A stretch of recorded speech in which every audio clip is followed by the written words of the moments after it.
When German POW Anna Richter is marched into an Indiana church hall in 1945, she is prepared for a propaganda trap, but she isn't prepared for the smell of cinnamon pie. Beside her, a 19-year-old nurse takes one bite of a warm apple pie and whispers, "My mother made this before the war, a Bavarian secret preserved for 3 generations by the very people they were meant to destroy." But as they taste the kindness of their enemies, a dark discovery is waiting back at the camp. A set of horrific photographs that will shatter their understanding of the world and their own honest accounting of the war. What was the devastating truth Anna had to face?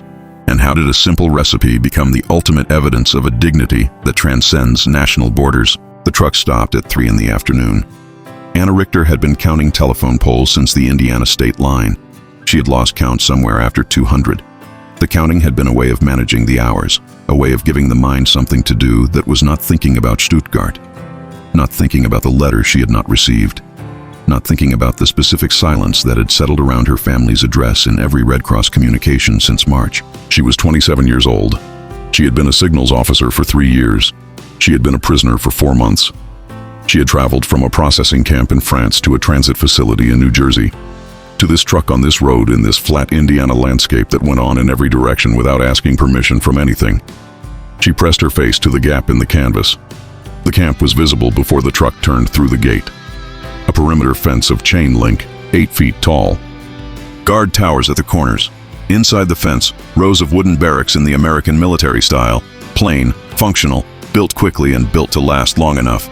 Beyond the fence, at a distance of perhaps a quarter mile, the edge of a small town. White houses. A water tower painted with a name she could not read from this distance. Trees beginning to turn in the September air. The first edges of gold appearing in the canopy. She looked at the trees for a moment. She had not seen trees turning in autumn since 1942. Since the last autumn before everything had compressed itself into the gray uniformity of a war that did not observe seasons. Ilse Brandt sat beside her on the bench. Ilse was 33 and from Berlin and had the specific quality of tiredness that goes deeper than the body, the tiredness of a person who has been managing other people's problems for so long that the habit of management has become indistinguishable from the self. She had run the logistics for a signals battalion for 2 years. She had kept 30 men supplied and moving and functional in conditions that were not designed for any of those things. She was very good at what she did, and she knew it, and this knowledge had become, over the years of the war, the primary thing she trusted. Not ideology, not the radio broadcasts, not the official communications that arrived with decreasing frequency and increasing unreality as the front moved in the wrong direction. Her own competence. That was the thing she held. She was looking at the camp fence with the assessing attention she gave to supply problems. She was counting the guards. Lotte Engel sat across the bench from both of them, 19 years old. From a village in Bavaria, whose name most people in the truck had not heard of, a village of dairy farms and a small church and a valley that filled with snow in November and did not empty until April. She had been an auxiliary nurse for 14 months. She had seen things in those 14 months that her 19 years had not prepared her for and that she had not yet found a way to set down. She sat with her hands in her lap and her eyes on the floor of the truck, and she was doing the thing she had been doing since France, which was being present in the minimum possible way, inhabiting the immediate physical reality of the moment, the bench, the floor, the movement of the truck, without extending her attention into anything before or after. She had learned this as a survival mechanism. It worked well enough. The truck stopped, the engine cut, the tailgate dropped. Indiana light came in, the low September light of a landscape with nothing tall enough to interrupt it, warm and direct and carrying with it the specific smell of the American Midwest in early autumn, which was the smell of harvested corn and turned earth and the faint sweetness of something Anna could not immediately identify. She stepped down from the truck onto gravel and felt it shift under her boots and stood in the light for a moment. 31 women descended from the truck and 2 others behind it. They stood in the yard in the loose formation of people who have been told to assemble but have not been told precisely where. And Anna looked at the camp around her with the observational precision she had developed in 3 years of signals work, reading the environment the way you read a transmission, for information, for pattern, for the thing that did not fit. The thing that did not fit was the guards. She counted 12. 12 guards for 31 women, and whatever population the camp already held, which from the size of the barracks she estimated at 300 to 400. The arithmetic was wrong. She had been in facilities where the arithmetic was correct.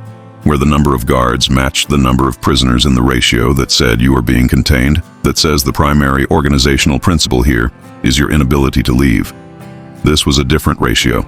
This said something else. She was not yet sure what. A captain came from the administration building with a clipboard. He was perhaps 40 years old. He had the look of a man who had been in uniform for a long time and had made his peace with it without ever fully making his peace with it.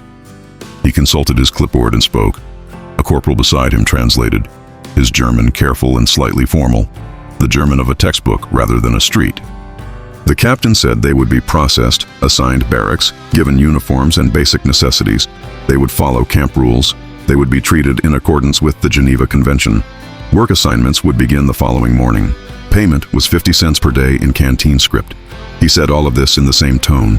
Processing rules, payment. No elevation, no menace. No particular indication that the women standing before him were enemies of his country, which they were, which was the only reason any of them were in Indiana rather than in the various ruined cities they had come from. He spoke as though the situation were administrative rather than adversarial, and then he returned to his clipboard and nodded to the corporal, and the processing began. Ilse said quietly, from beside Anna, that there was payment. Anna said she had heard. Ilse said 50 cents per day. Anna said yes. If you are enjoying this video, consider leaving a like and subscribing to the channel so you never miss a new video. And now I want to hear from you. Drop a comment below telling me where in the world you are watching this from. Ilse looked at the clipboard in the captain's hands, and then looked at the guard towers, and then looked at the town visible beyond the fence. She said nothing further. She was doing what she always did with new information, which was filing it without conclusion until there was sufficient quantity to draw from. They were processed in the administration building. Name, rank, function, medical examination. A doctor listened to Anna's chest and looked at her teeth and pressed 2 fingers below her ribs. He said something to the orderly in English. The orderly said the doctor noted she was underweight but otherwise sound, and that this would be addressed. Anna registered the word addressed. It was a word that implied intention. It was a word that said someone had looked at her weight and decided it was a problem belonging to them. She had not been looked at that way in a long time. The German uniforms were collected. American work clothing was issued. Cotton trousers, a gray shirt, sturdy shoes. Anna held the shirt and felt the weight of the cotton. She put it on. It fit across the shoulders. Someone had looked at her before selecting the size. She was assigned to Barracks 4, Bunk 9. She walked across the compound carrying a blanket, a pillow, a towel, and a bar of soap. She was looking at the soap when she walked into Lotte, who had stopped in the middle of the path. Anna apologized. Lotte did not respond. She was standing with the soap in both hands, looking at it with the complete attention of a person examining an object that belongs to a category they had placed in the past tense. Real soap. Not the gray institutional compound. Not the rationed fragment. A full bar, pale and smooth, with the clean smell of something made with actual ingredients for an actual purpose. Lotte put it carefully in her pocket. She did not say anything about it. She walked to the barracks and found her bunk and sat on it and took the soap out of her pocket and held it in her lap. Anna found Bunk 9 across the aisle and sat on her own mattress and pressed her hand into it. It compressed and expanded back. She pressed it again. It did the same thing.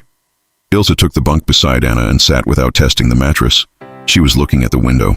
Through it, through the chain-link fence at the edge of the compound, through the distance of a quarter mile of Indiana farmland, the edge of the town was visible. A white house, part of a street. The upper branches of a maple tree fully in its autumn turn, the leaves a color that Anna associated with childhood and with the particular afternoon quality of October light in the garden behind her mother's house in Stuttgart, where the apple tree stood against the back wall and the apples came in September, and her mother made pie in the kitchen that smelled of cinnamon and rendered butter and the specific warm sweetness of fruit cooking and sugar, a smell that had belonged, before all of this, to the most ordinary and permanent category of experience, the category of things that were simply always there, that required no attention because they would always be there, that you did not think to remember because there was no reason yet to fear forgetting them. She had not thought about her mother's kitchen in a year. She thought about it now for a moment, and then stopped thinking about it because the stopping was necessary, because some things needed to remain in the category of the past tense until there was sufficient information to know whether they could be moved to any other category, and she did not yet have sufficient information. The bell rang at 5:30. They followed the other prisoners to the mess hall. It was a large building with long tables and the smell of institutional cooking. Not unpleasant, simply large scale, the smell of food prepared in quantities that did not admit of refinement. Anna moved through the serving line with a metal tray. American soldiers in white aprons stood behind the counter. The first put a piece of roast chicken on her tray. The second added mashed potatoes. The third added green beans. The fourth added a roll with butter. The fifth added a slice of cake. Yellow cake with white frosting, plain and unremarkable, and more than she had been given at any single meal in the previous 4 months. She stopped moving. The man behind her said something. She moved forward. She sat with Ilse and Lotta and 6 other women from the transport and looked at the tray. Nobody spoke. They ate. Lotta ate slowly and with great concentration, as though eating required her full attention, as though she was afraid that inattention would cause the food to stop being real. She finished the cake last. She looked at the empty tray for a moment. She looked at Anna. She said in German, barely audible, that she had not had cake since her mother's name day in 1943. Anna said nothing. Ilse looked at Lotta and then looked at her own empty tray and said that this was a strategy. That comfort was a strategy, and that they should not mistake strategy for generosity. Anna said it might be both. Ilse looked at her. She said that was either very perceptive or very naive, and that she had not yet decided which. After dinner, they returned to the barracks.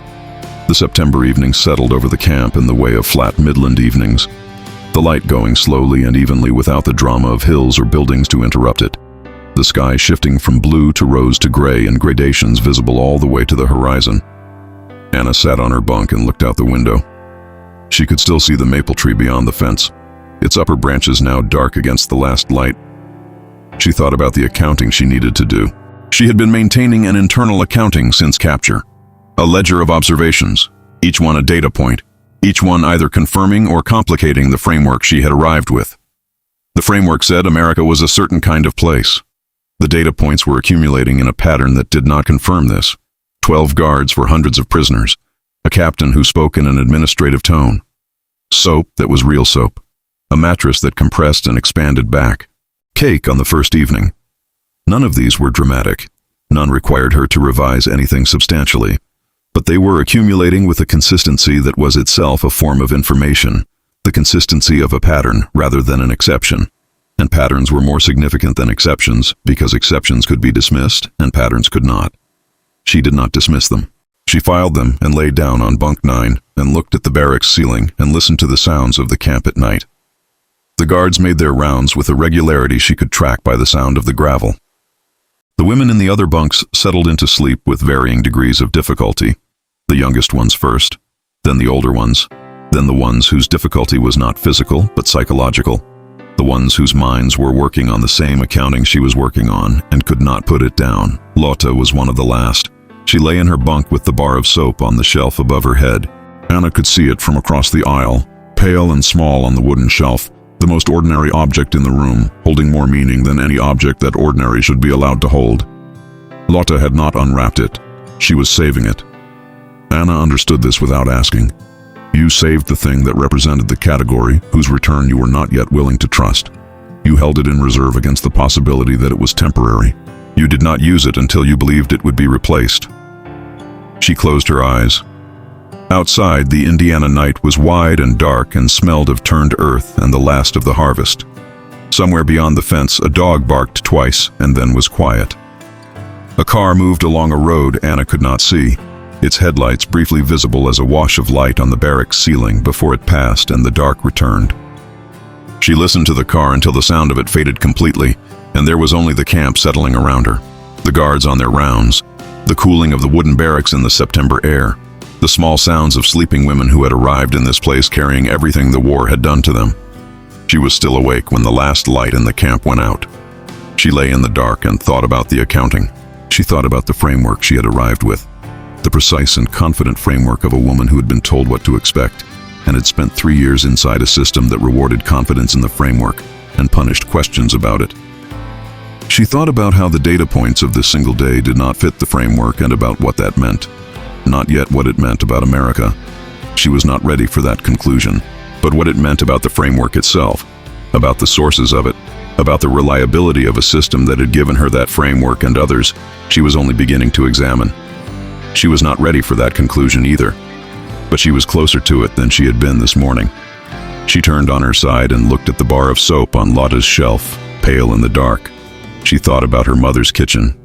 She put the thought away. She looked at the soap. She fell asleep looking at it.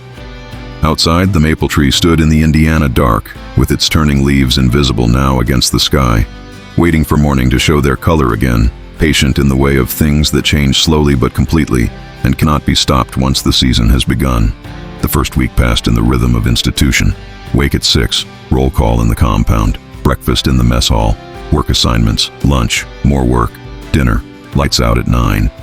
The German women moved through these rhythms with the mechanical precision of people who had spent years inside systems that ran on schedules, who had learned that the schedule was the thing you held onto when everything else was uncertain, that regularity was its own form of safety even when what was regular was captivity. Anna was assigned to administrative work. The camp had a records office that processed prisoner documentation, intake forms, medical records, work assignment logs, correspondence with the Red Cross. The work required German fluency and basic clerical competence, and the camp administration had identified within the first day that Anna had both. She was given a desk in a room that contained 2 American soldiers and another German prisoner, a woman named Gertrude from Hamburg, who had been at the camp since July, and who showed Anna the filing system on the first morning with the efficient brevity of a person who has been doing something long enough to have reduced it to its essential components. The room had a window. Through the window, Anna could see the main yard, and beyond the yard, the fence, and beyond the fence, the quarter-mile of Indiana farmland, and beyond that, the edge of the town. She could see it all day. She looked at it between tasks, the white houses, the water tower, the maple tree, and the others beside it, their colors deepening daily as October approached, the red and gold accumulating in the canopy with the slow inevitability of a season that did not ask permission.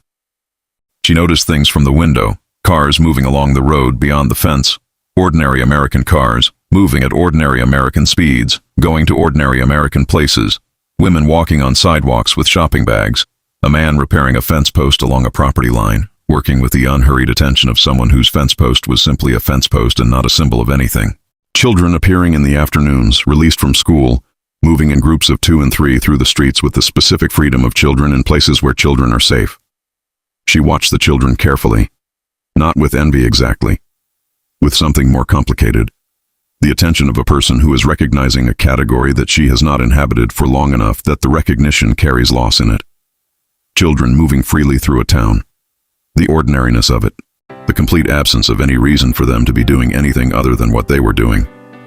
She had grown up in a Stuttgart where children moved freely through streets, and she had been one of those children, and she had not known, while being one of them, that this was a thing that could be taken away, that the streets could become something other than safe, that the ordinary afternoon motion of children through a neighborhood could become a thing you watched from behind a fence with the specific quality of attention that comes from no longer being inside the category yourself.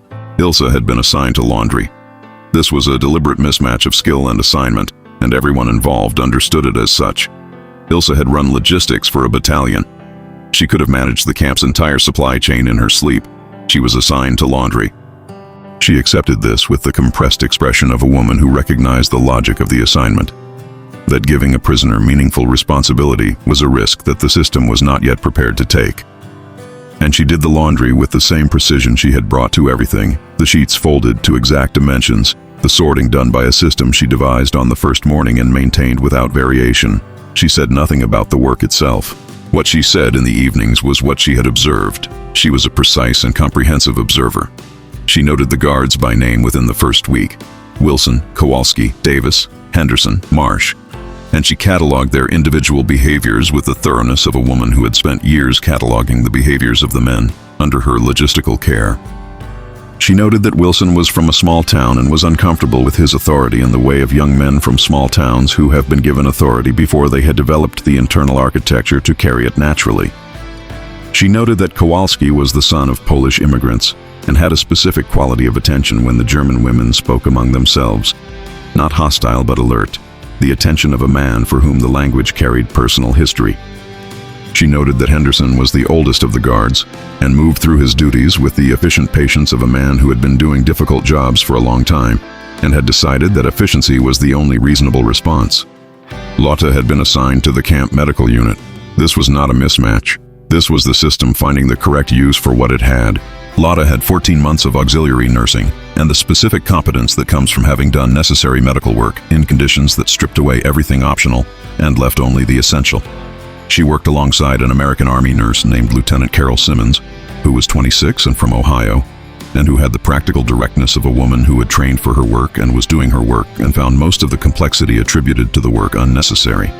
Simmons showed Lotta the medical inventory on the first morning with the same efficient brevity as Gertrude had shown Anna the filing system, and by the afternoon, Lotta was functioning as a competent assistant without requiring further instruction.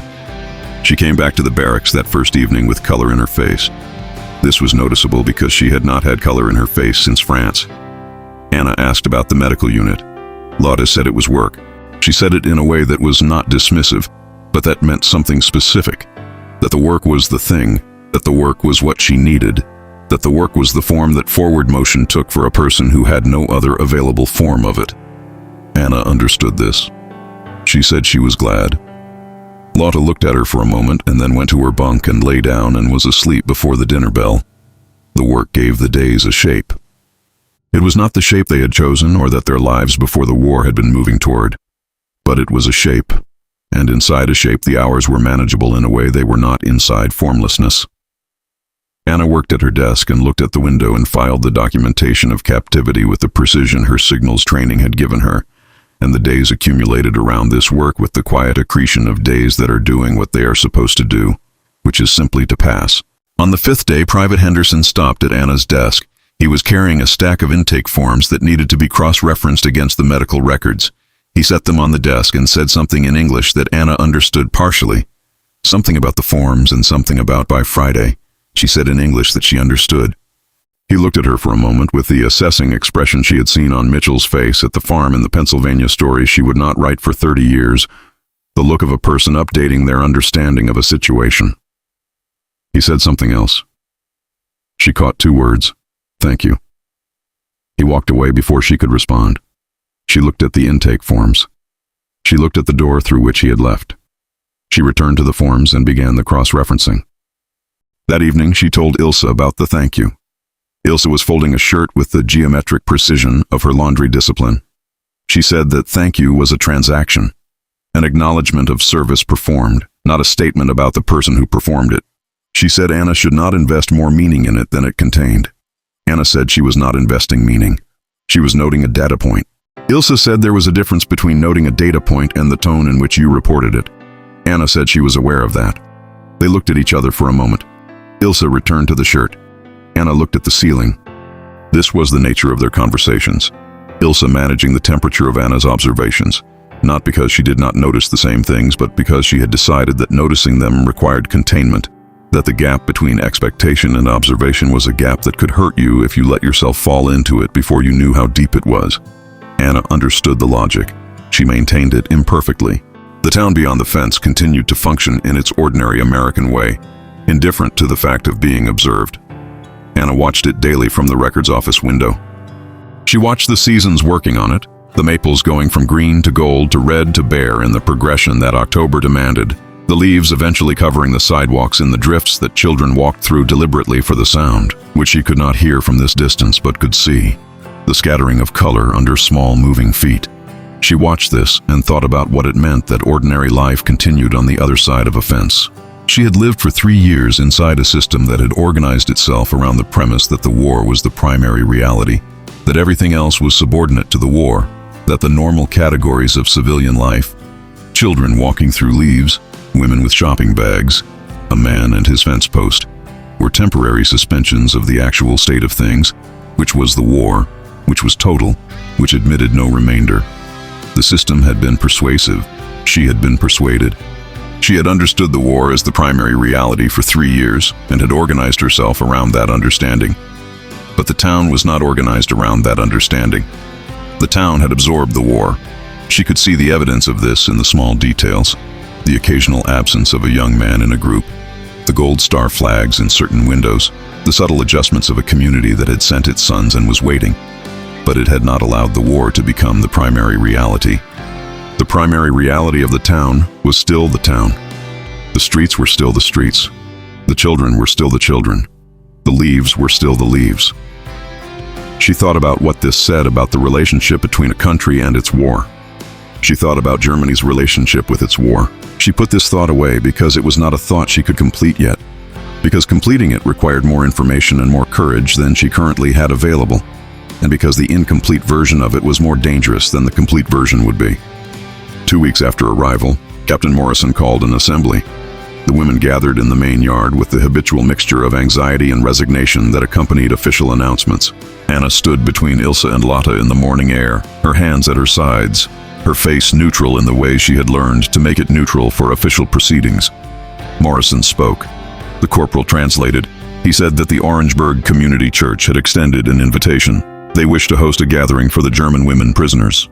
A social evening, food, music, conversation, entirely voluntary. Those who wished to attend would be escorted into town the following Saturday evening. Those who did not wish to attend were not required to do so. He said guests. He used that word. The silence that followed was of a specific quality. Not the silence of people who had not heard, but the silence of people who had heard and were in the process of determining whether what they had heard was what had actually been said. Anna looked at Ilse. Ilse was looking at Morrison with the expression she used for supply problems, whose variables she was still enumerating. Lotta was looking at the ground. Morrison waited for questions. Nobody asked any. He nodded and returned to the administration building. The yard stayed quiet for a moment after he left.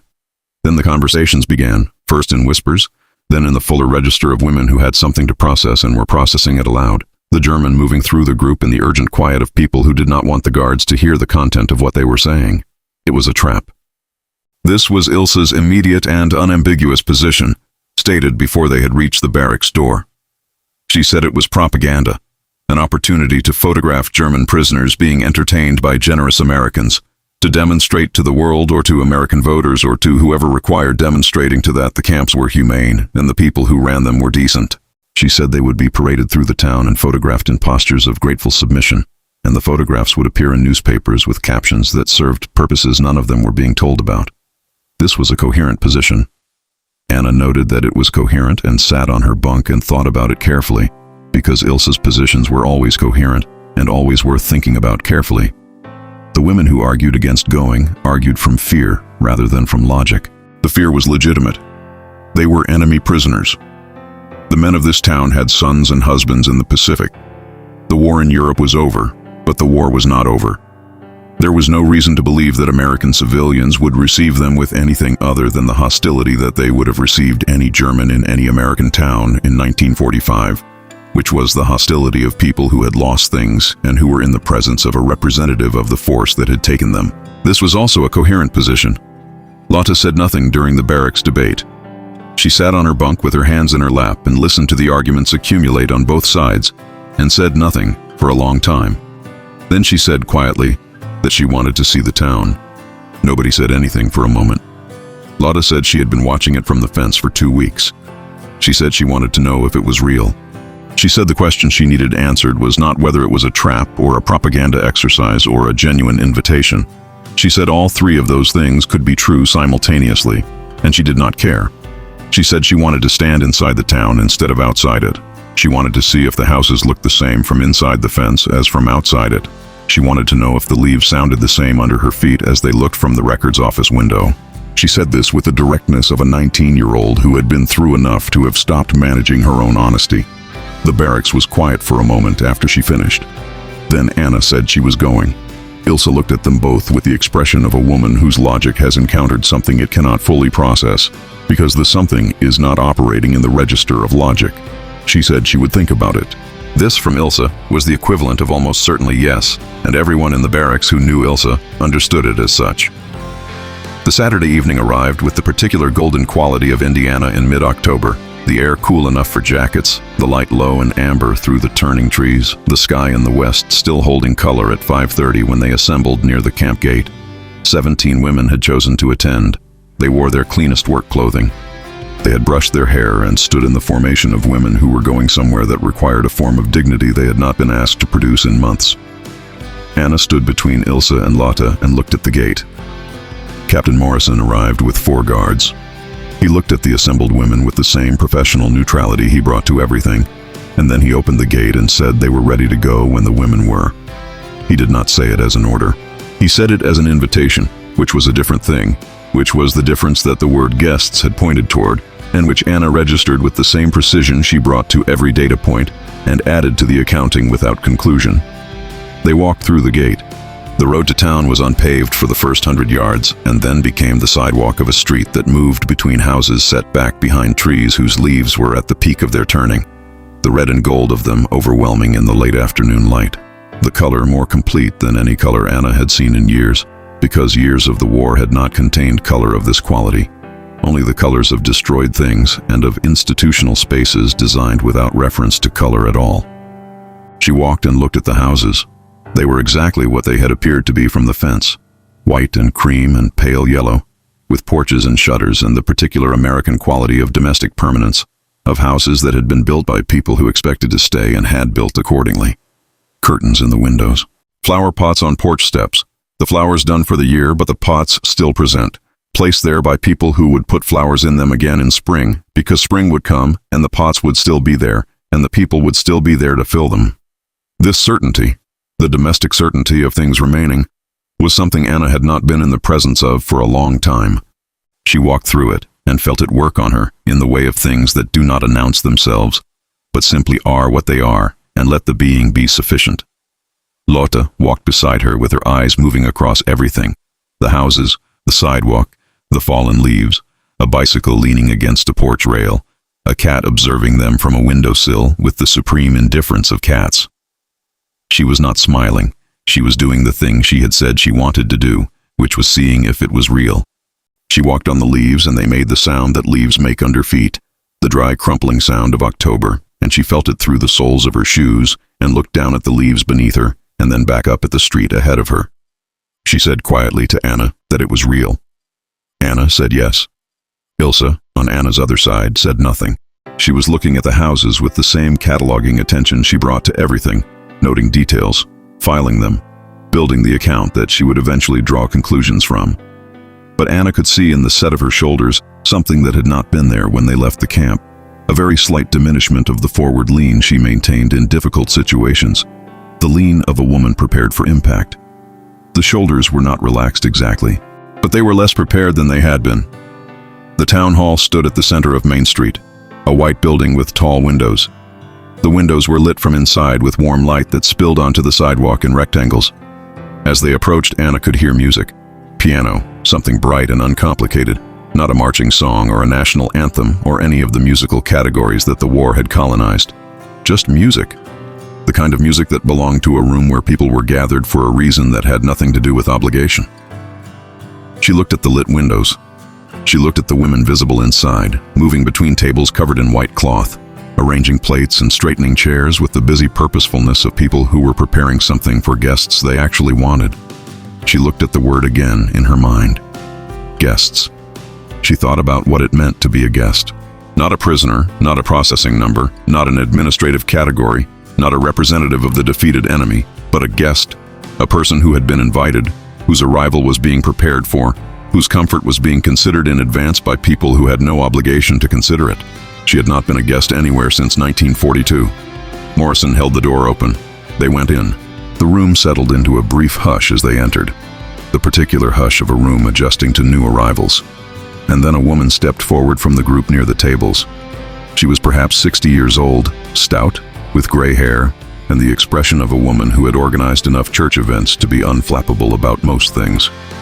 She had her hands outstretched in the gesture of welcome, palms up, open, which was the physical grammar of welcome in its simplest form. She said her name was Dorothy Hale. The translator conveyed this. She said she was glad they had come. She said she hoped they would make themselves comfortable. She said there was food and there was music and there was no agenda for the evening except that people should eat and talk and be warm together. No agenda except warmth.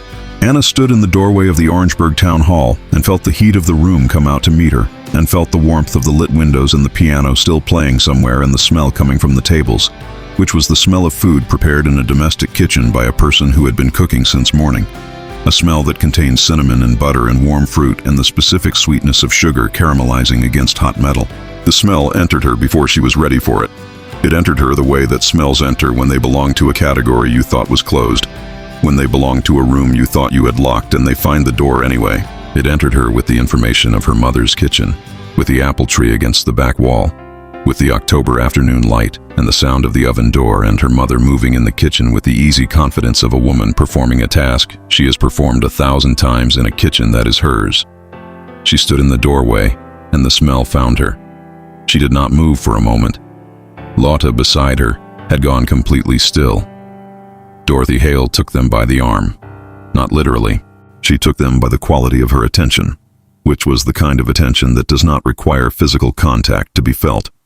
She moved between the German women at the doorway with the practiced ease of a woman who had been welcoming people into rooms for decades and who understood that the first 30 seconds determined everything, that people who felt received in the first 30 seconds opened, and people who did not closed in ways that the rest of the evening could not undo.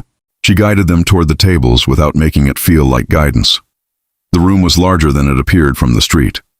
Round tables covered in white cloth were arranged across the floor, each with 4 chairs and a small arrangement of autumn flowers at the center, dried marigolds and late asters in the colors of the season. American women stood behind the serving tables and sat in clusters near the windows and moved between the arrangements with the easy ownership of people in a space they knew well. They looked at the arriving German women with curiosity rather than hostility, the particular curiosity of people who had been told something was going to happen and were now watching it happen and were finding it more ordinary than expected. Anna looked at the faces. She was looking for the thing she had been told to expect, the contempt, the visible hatred of a population that had spent 4 years reading newspapers about what Germany had done to the world. She looked for it carefully, with the attention she brought to signals work, where the absence of a transmission was itself information, where silence had to be read as carefully as sound. She did not find it. What she found was curiosity, some discomfort, the slightly formal manner of people in an unfamiliar social situation who were managing the unfamiliarity with the tools of ordinary hospitality, because ordinary hospitality was what they knew, and it was, in the absence of other instructions, what they were reaching for. A young woman with red hair and freckles offered Anna a chair. She said something in English. Anna understood the word, please. She sat. The young woman sat across from her and looked at her with the open assessment of someone who has not yet decided what she is looking at. She asked something. Anna caught the word from, she said Stuttgart. The young woman nodded. She said a word Anna did not know, and then, slowly, as though trying a second language herself, said it was a long way. Anna said yes. It was a long way. The young woman smiled. It was the uncertain smile of a social situation whose rules were not fully established, but it was a real smile, produced by a real face in response to a real exchange, which was more than Anna had expected to receive in this room from a woman whose country was still at war in the Pacific and whose male relatives were somewhere in it. Ilse had taken a chair at the adjacent table. She sat with her back straight and her hands folded in her lap, and her face in the neutral expression she maintained for situations whose full parameters were still being assessed. She was watching the room. Anna could see her watching, the systematic movement of her attention from table to table, from face to face, from the serving table to the door to the windows to the piano player in the corner, building the complete picture with the same thoroughness she had brought to the camp guards and the town beyond the fence and every other environment she had been placed in since capture. But Anna could also see the slight change in the quality of Ilse's watching. It was not relaxation. Ilse did not relax, but it was an adjustment. The adjustment of a person who has entered a room prepared for one kind of situation and is finding another kind, and is revising the preparation accordingly, which was a form of openness even if Ilse would not have named it that. Lotta was standing near the serving table. She had not sat. She was standing at a slight distance from the food, looking at it with the complete stillness of a person who has been confronted with something they need a moment to approach. The table held things she recognized and things she did not. A bowl of fruit, apples, pears, late grapes, the kind of casual abundance of a table set for guests rather than measured for a ration. Small sandwiches cut into triangles, cookies with brown edges and the golden color of things made with real butter. a picture of something cold and clear, and at the end of the table, set apart from the other things with the slight formal emphasis of something that has been given precedence, a pie. It was on a ceramic stand. It was round and golden brown, the crust crimped at the edges in the pattern of someone who had crimped pie crusts for so long that the pattern was no longer a decision, but a reflex. The surface was scored in 4 cuts that had allowed steam to escape during baking and through which the filling had bubbled slightly, leaving at the cut edges the dark caramelized residue of apple and cinnamon and sugar that had met hot metal and transformed into something that was no longer any of its individual components but something new, something that belonged to the specific category of things that only heat and time and the right combination of ingredients could produce. A thin curl of steam rose from the nearest cut. It was still warm. Anna saw Lotta see this. She saw the moment the steam registered. A slight change in Lotta's face, not dramatic, not a collapse, but a shift. The shift of a feature that has just received information it was not prepared for and is absorbing it without yet knowing what to do with the absorption. Lotta's hands, which had been at her sides, moved slightly inward, the unconscious movement of a body bracing. Dorothy Hale came to the table. She stood beside the pie with the composed pleasure of a woman displaying something she has made and is proud of in the specific way that is not vanity but craft, the pleasure of a thing done well and brought to its intended purpose. She said something to the translator, and the translator said that Mrs. Hale had made the pie herself that morning. Apple and cinnamon, a family recipe. She hoped the women would enjoy it. The translator said enjoy. Anna looked at the pie and thought about the word enjoy in the context of this room, in the context of what she had been carrying since France, in the context of the accounting that had been running without pause since the first evening in the barracks. She thought about what it meant that a woman in Indiana had stood in her kitchen on a Saturday morning and made a pie from a family recipe and brought it here to this room for them. Not for her family, not for her neighbors, for them, for the German prisoners. She thought about the intention required for this, the planning of it, the buying of apples, the rendering of fat for the crust, or the measuring of butter, or whatever method Dorothy Hale used and had used for however many years. She had been making this pie in this pattern with this particular crimping of the edges that was no longer a decision, but a reflex. The hour of assembly, the hour of baking, the carrying of it here in whatever vessel she had used, the care required not to damage the crust in transit. All of this had been done for them. She was trying to locate the strategy in it, the way Ilse would locate the strategy in it, and she could not find the strategy. It was possible the strategy was too well concealed to be visible. It was possible that a pie made from a family recipe and brought still warm to a room was the most elaborate strategic gesture she had ever encountered. She considered this possibility with the intellectual honesty it required and set it aside. Not because the strategy was impossible, but because the pie was warm and the steam was rising from it and the smell of it was in the room, and no strategy she had ever been inside had smelled like this. Dorothy cut the first slice. She cut it with the practiced motion of someone who knew exactly where to enter the crust and how to angle the knife to produce a clean piece rather than a crumbled one, and she placed it on a small plate and handed it to the translator, and the translator offered it to Lotta, who was closest. Lotta took the plate. She looked at it for a moment. The slice was warm enough that the filling was still slightly liquid at the edges, the apple pieces holding their shape within the cinnamon dark syrup. The crust pale gold on top and slightly darker at the base where it had met the ceramic of the dish and taken on more heat. The cinnamon smell rose from it directly now, without the dilution of the room's air, just the immediate and unmediated smell of the thing itself. Lotta looked at the slice for a long time. Dorothy Hale waited. She waited with the patience of a woman who understood that something was happening that required time and that the time was not an inconvenience but a part of whatever was happening. She stood beside the table with the knife in her hand and waited. Lotta said something in German. Her voice was very quiet. She said it to no one in particular, or to the pie, or to herself, or to something that was not in the room. She said it the way people say things that are not intended for an audience but that cannot be contained any longer, that have been held for too long and have found the small opening of this unguarded moment to come out. She said, "My mother made this before the war." She said it in German, so Dorothy Hale did not understand the words, but she heard the voice. She set the knife down on the table, and she looked at Lotta with the expression of a woman who did not need the words translated, because the voice had already told her everything the words contained, which was the voice of a 19-year-old girl who had been an auxiliary nurse for 14 months and had come from a Bavarian village and had a mother who had made apple pie before the war, and who was holding a warm slice of it in her hands in Indiana in October 1945, and had not been someone's daughter in a very long time. Dorothy Hale put her hand briefly on Lotta's arm. She did not say anything. The touch lasted 2 seconds. Then Dorothy returned to cutting the pie for the other women, matter-of-factly, as though the moment had not happened, as though the not making a ceremony of it were itself the ceremony, as though the best response to a young woman saying something in a language you did not speak was to give her a moment, and then continue providing the thing that had produced the saying. Lotta sat down. She sat at the nearest table and looked at the plate in her hands, and then picked up the fork that someone had placed on the cloth beside the plate and took a small bite. She chewed it slowly. Her face did not collapse. She did not cry.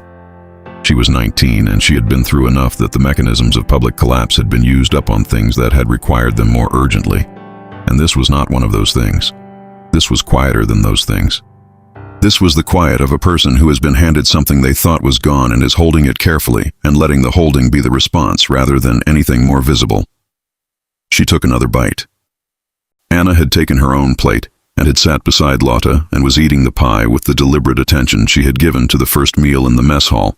Not the attention of hunger, though hunger was part of it, but the attention of a person determined to fully inhabit the experience rather than move through it too quickly. The flavor was complicated in the way that things made from simple ingredients and long experience are complicated. The apple not sweet but tart at its center, the cinnamon present as a warmth rather than a flavor, the crust dissolving with the specific quality of pastry made with sufficient fat by hands that had done this enough times to know how much fat was sufficient. The butter taste was real. The warmth of it moved through her from the first bite. She thought about her mother's kitchen. She thought about it fully this time, without putting the thought away. She let it come. The apple tree against the back wall of the Stuttgart garden. The specific sound of her mother's knife on the cutting board. The way the kitchen windows fogged in October because the oven was on, and the outside air was cold, and the differential between them produced condensation on the glass, and the way you could see through that fog only vaguely, the garden reduced to suggestion. The apple tree a dark shape through the blur. Her mother moving in the kitchen with the easy confidence she brought to everything domestic. The confidence not of someone performing tasks, but of someone in their element, someone whose knowledge of these walls and these implements and these ingredients was so complete that the kitchen was an extension of her, rather than a space she inhabited. She had last eaten her mother's pie in October 1942. She knew this precisely because she had left for her posting in November 1942.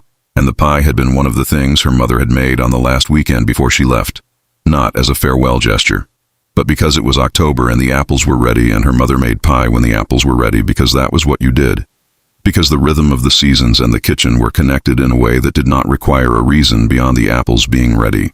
She had been eating that pie for 27 years without knowing she needed to remember it. She remembered it now. Ilse had come to the table.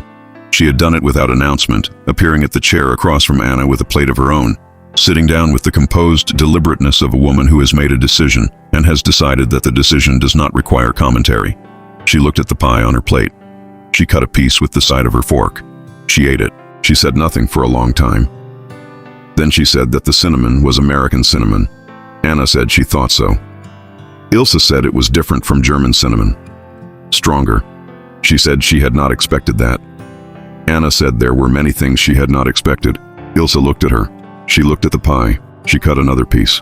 She ate it with the same deliberateness as the first and then looked at the table and at the room around them.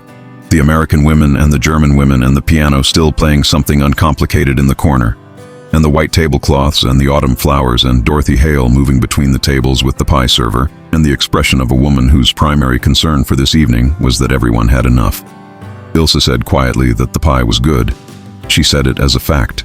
The tone she used for facts that she had not expected to be facts, but that were facts and therefore needed to be stated as such regardless of what they did to the account.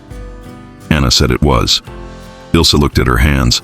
She said her mother had made a plum cake on Sundays. Not pie exactly. A Flammenkuchen on a baking sheet, the plums halved and pressed into the dough in rows, the dough rising around them in the oven until the plum juice ran into the dough and caramelized at the edges. She said she had not thought about it in 2 years. She said she did not know why she was thinking about it now. Anna said she thought she knew why. Ilse looked at her. Anna looked at the pie. Ilse said nothing for a moment. She looked at the room. She looked at Dorothy Hale cutting another slice for one of the other women. The practiced motion, the clean piece, the placing on the small plate with the same attentiveness she had brought to every plate. She looked at the woman receiving the plate, one of the Berlin women who had been the most vocal about the evening being a trap, who was now sitting with the plate in her hands and looking at the pie with the expression that everyone in this room was wearing in some variation. The expression of a person receiving something through a channel they thought had closed. Ilse said that it was not what she expected. This was the most Ilse had conceded since the gate at the first camp in New Jersey. Anna said no. They sat with the pie and the piano and the warm room and the smell of cinnamon still moving through the air, and around them the evening unfolded with the slow and generous pace of something that was not a strategy and not a propaganda exercise and not a trap, but simply what it appeared to be, which was a group of women in a town in Indiana who had decided that enemy prisoners were still women, and that women who were far from home and frightened might need something warm and sweet and made from a family recipe on a Saturday evening in October, and who had acted on this decision with the quiet practicality of people for whom kindness was not an ideology but simply what you did. The piano player shifted to something slower. Lotta had finished her pie. She was sitting with the empty plate in her hands and looking at nothing in particular, or at something that wasn't in the room. The middle-distance gaze of a person visiting a place that exists only internally. Her face was still, her hands were still. But there was something different in her stillness now. Not the stillness of endurance, not the stillness of a person minimizing their presence in order to survive the present moment, but a different kind of stillness. The stillness of a person who has been given something and is holding it. Dorothy Hale came to their table with the pie. She held it out to Lotta and said something. The translator said she was asking if Lotta would like another slice. Lotta looked at Dorothy. She looked at the pie. She said yes, please in English, carefully. The two words placed with the precision of someone who had practiced them or who had located them in the moment from the English she was beginning to accumulate. The pronunciation was accented and correct. Dorothy smiled and cut the slice and placed it on the plate, and Lotta received it with both hands, the same care she had given the soap the first evening. The care of someone receiving something whose category is still being established, still being verified, still being decided. She ate the second slice more slowly than the first. Anna watched her eat it and thought about what it cost to be 19 and have been an auxiliary nurse for 14 months and be sitting in a church hall in Indiana with a piece of apple pie that tasted like your mother's kitchen before the war. She thought about the cost of that. She thought about what it meant that Dorothy Hale had made the pie this morning without knowing the cost, without knowing about the Bavarian village or the dairy farms or the October when the snow came early, without knowing anything about Lotta at all except that she was a German prisoner who might need something sweet and had made the pie anyway and had brought it here and had offered a second slice with the simple and sufficient generosity of a woman who understood that some things did not require context. The evening moved on. The conversations at the other tables developed slowly, in the halting manner of exchanges between people who did not share a language and were finding their way through gesture, and the patient repetition of simple words, and the occasional assistance of the translator who moved between tables with the efficient good humor of a man who had discovered that his skill was more useful in this room than he had anticipated. Anna talked with the red-haired woman whose name was Patricia and who worked at her father's hardware store and who had a brother in the Navy somewhere in the Pacific whose location she did not know. Patricia spoke slowly and looked directly at Anna when she spoke and listened with the same directness, and did not look away from difficulty in the way that people sometimes looked away when the difficulty involved an enemy. She asked Anna what she had done before the war. Anna said, signals work, telecommunications, codes and transmissions. Patricia said she didn't know what that meant exactly, but that it sounded complicated. Anna said it was methodical more than complicated, that the work required precision and patience rather than brilliance. Patricia said she thought that described most useful work. Anna said she thought so too. They looked at each other with the slight surprise of people who have found unexpected common ground and are not sure yet what to do with it. Ilse was talking to a woman at the adjacent table. Anna could hear the exchange in fragments. Ilse's formal English and the other woman's careful responses, the conversation moving through the practical rather than the personal. The women exchanging information about the work they had done before the war, as though swapping professional credentials. Which was perhaps the only way Ilse could approach a stranger, and which was, Anna thought, not the worst approach. Dorothy Hale returned to their table at the end of the evening. She sat in the empty chair across from Lotta and looked at her for a moment, and then said something to the translator. The translator said she had noticed that Lotta had been moved by the pie. She said she hoped it had been a pleasant thing rather than a painful one. The translator conveyed Lotta's pause as well as her words. Lotta said it was both. Dorothy nodded as though both were a satisfactory answer. She said she had made the recipe from her mother, who had made it from her mother, who had brought it from Germany originally, from a village in Bavaria 3 generations ago. The translator conveyed this. Lotta looked at Dorothy. She said, "Which village?" Dorothy said she didn't know the village's name. She said it had been lost. The way things were lost over generations when people moved far enough from their origins. She said only the recipe had survived the distance. Lotta said something that the translator conveyed as she said it tasted like home. Dorothy put her hand briefly on Lotta's hand across the table. The touch was the same as before, brief, unceremonialized, the gesture of a woman who understood that some things required contact and that contact required no explanation. She stood up and began gathering the empty plates with the practical efficiency of a woman whose hospitality had been expressed and who was now returning to the ordinary tasks that surrounded the expressing of it. Anna watched her clear the table. She watched the room begin its quiet dissolution, the American women stacking plates and folding tablecloths and exchanging the end-of-evening words of people who have shared a few hours and are returning to the separate continuations of their individual lives. The German women rose from their chairs with the slightly dazed quality of people who have been inside something larger than they anticipated and are finding their feet in the ordinary air again. Morrison gathered them near the door. They walked back to the camp in the dark, the Indiana night clear and cold above them, the stars visible in the quantity that flat land permits, the town quiet around them as they moved through it.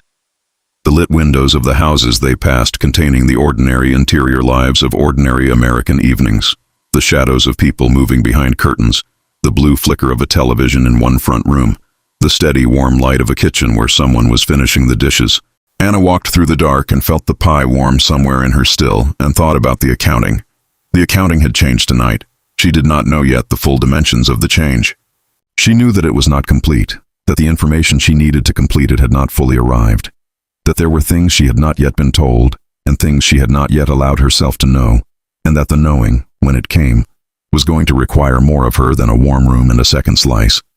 But the accounting had changed.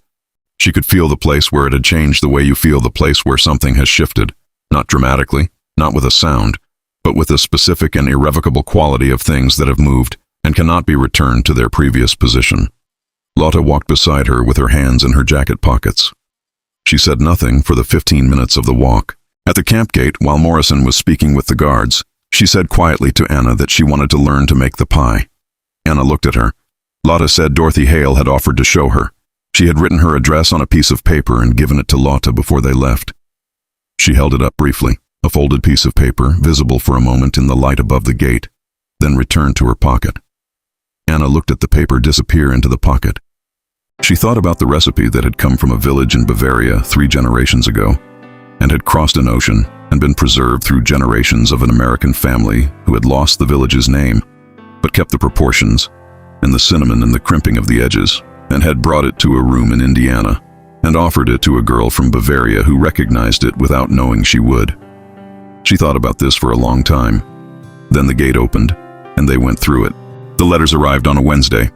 Mail delivery at Camp Atterbury happened twice weekly, Mondays and Wednesdays, and it had the quality of a ceremony without intending to. The gathering near the administration building, the calling of names, the receiving or not receiving, the 2 categories of women that the process produced with the mechanical indifference of a system that did not modulate its procedures for the emotional weight of their outcomes. Anna's name was called. She took the envelope from the orderly and looked at it. The return address was a Red Cross office in Frankfurt, not Stuttgart. She noted this. She put the envelope in her pocket and walked back to the records office and sat at her desk and looked at the filing she had been doing before the mail call. She looked at the filing for a moment. Then she took the envelope out of her pocket. She opened it. The letter was from a Red Cross worker named Frau Bernstein. The language was the language of official correspondence, formal, precise, stripped of decoration in the way that official correspondence strips itself when the information it contains is of a kind that decoration would not improve and might insult. Frau Bernstein wrote that she had been asked to contact Anna on behalf of the Stuttgart office.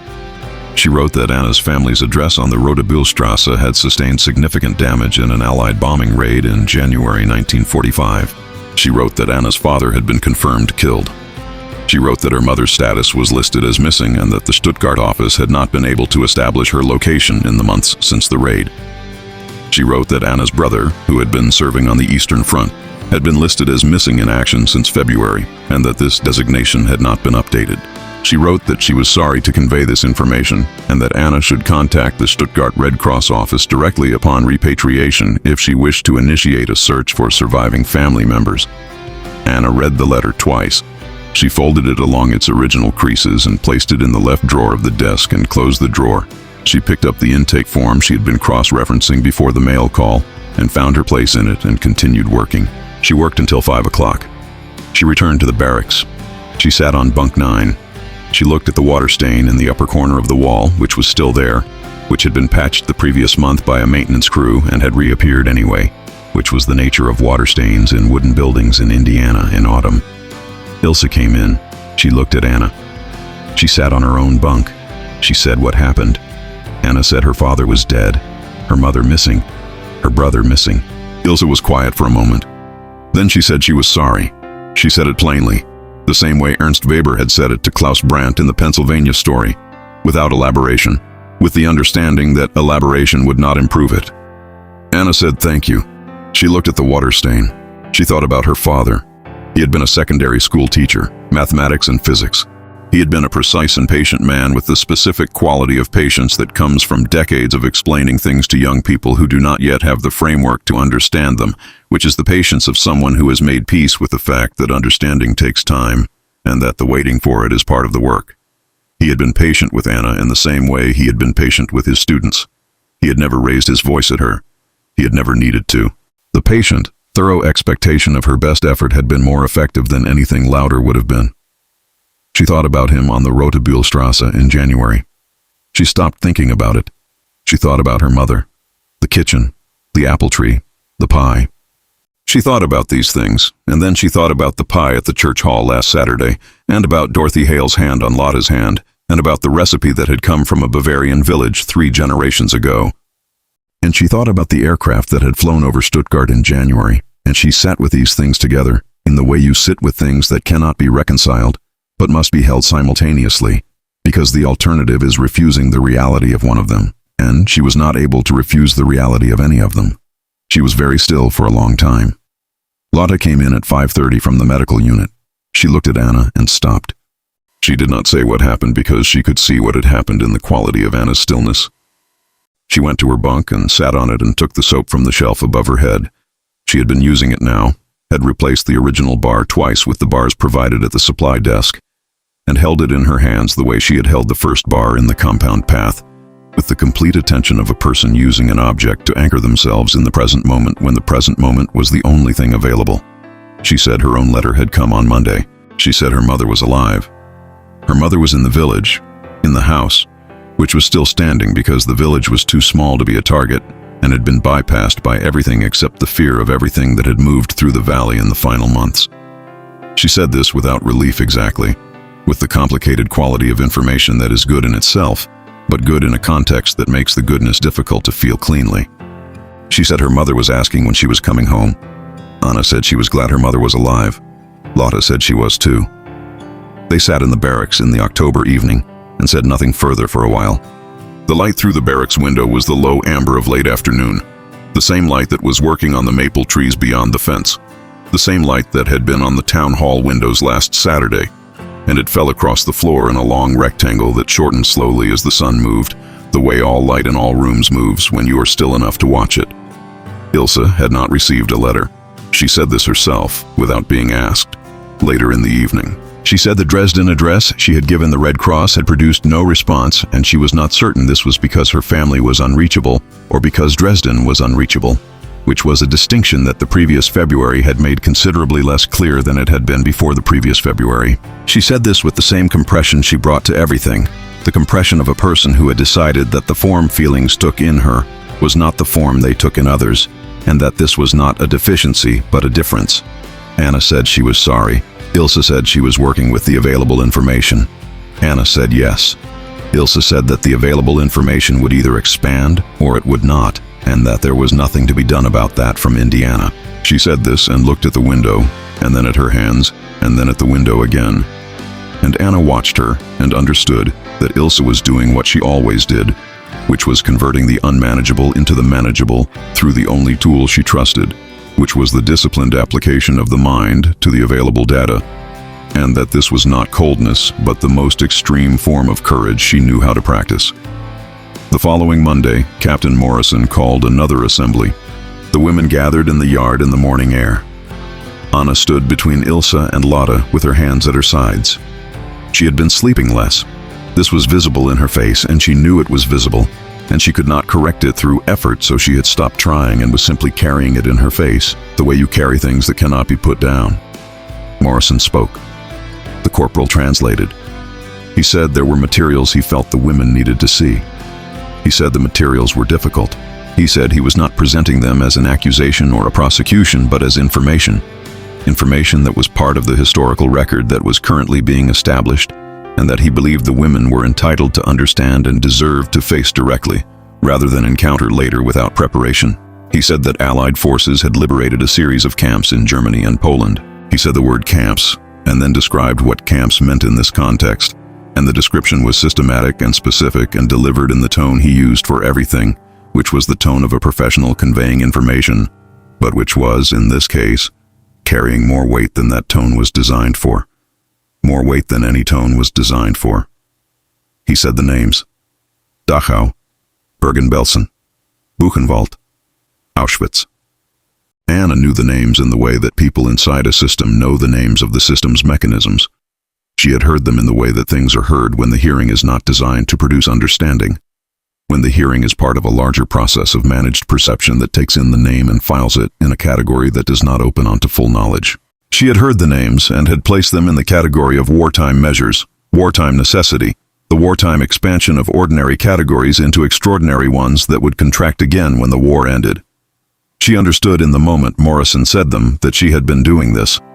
She understood it the way you understand something that you have known and not known simultaneously, that you have held at a specific distance carefully maintained against the pressure of knowing it fully, that the distance collapses in a single moment and the thing is suddenly completely known and the distance reveals itself as having been a choice, a chosen not knowing, an active management of understanding that had required continuous effort and had now stopped requiring it because the Morrison's voice had removed the last of the infrastructure that had made the management possible.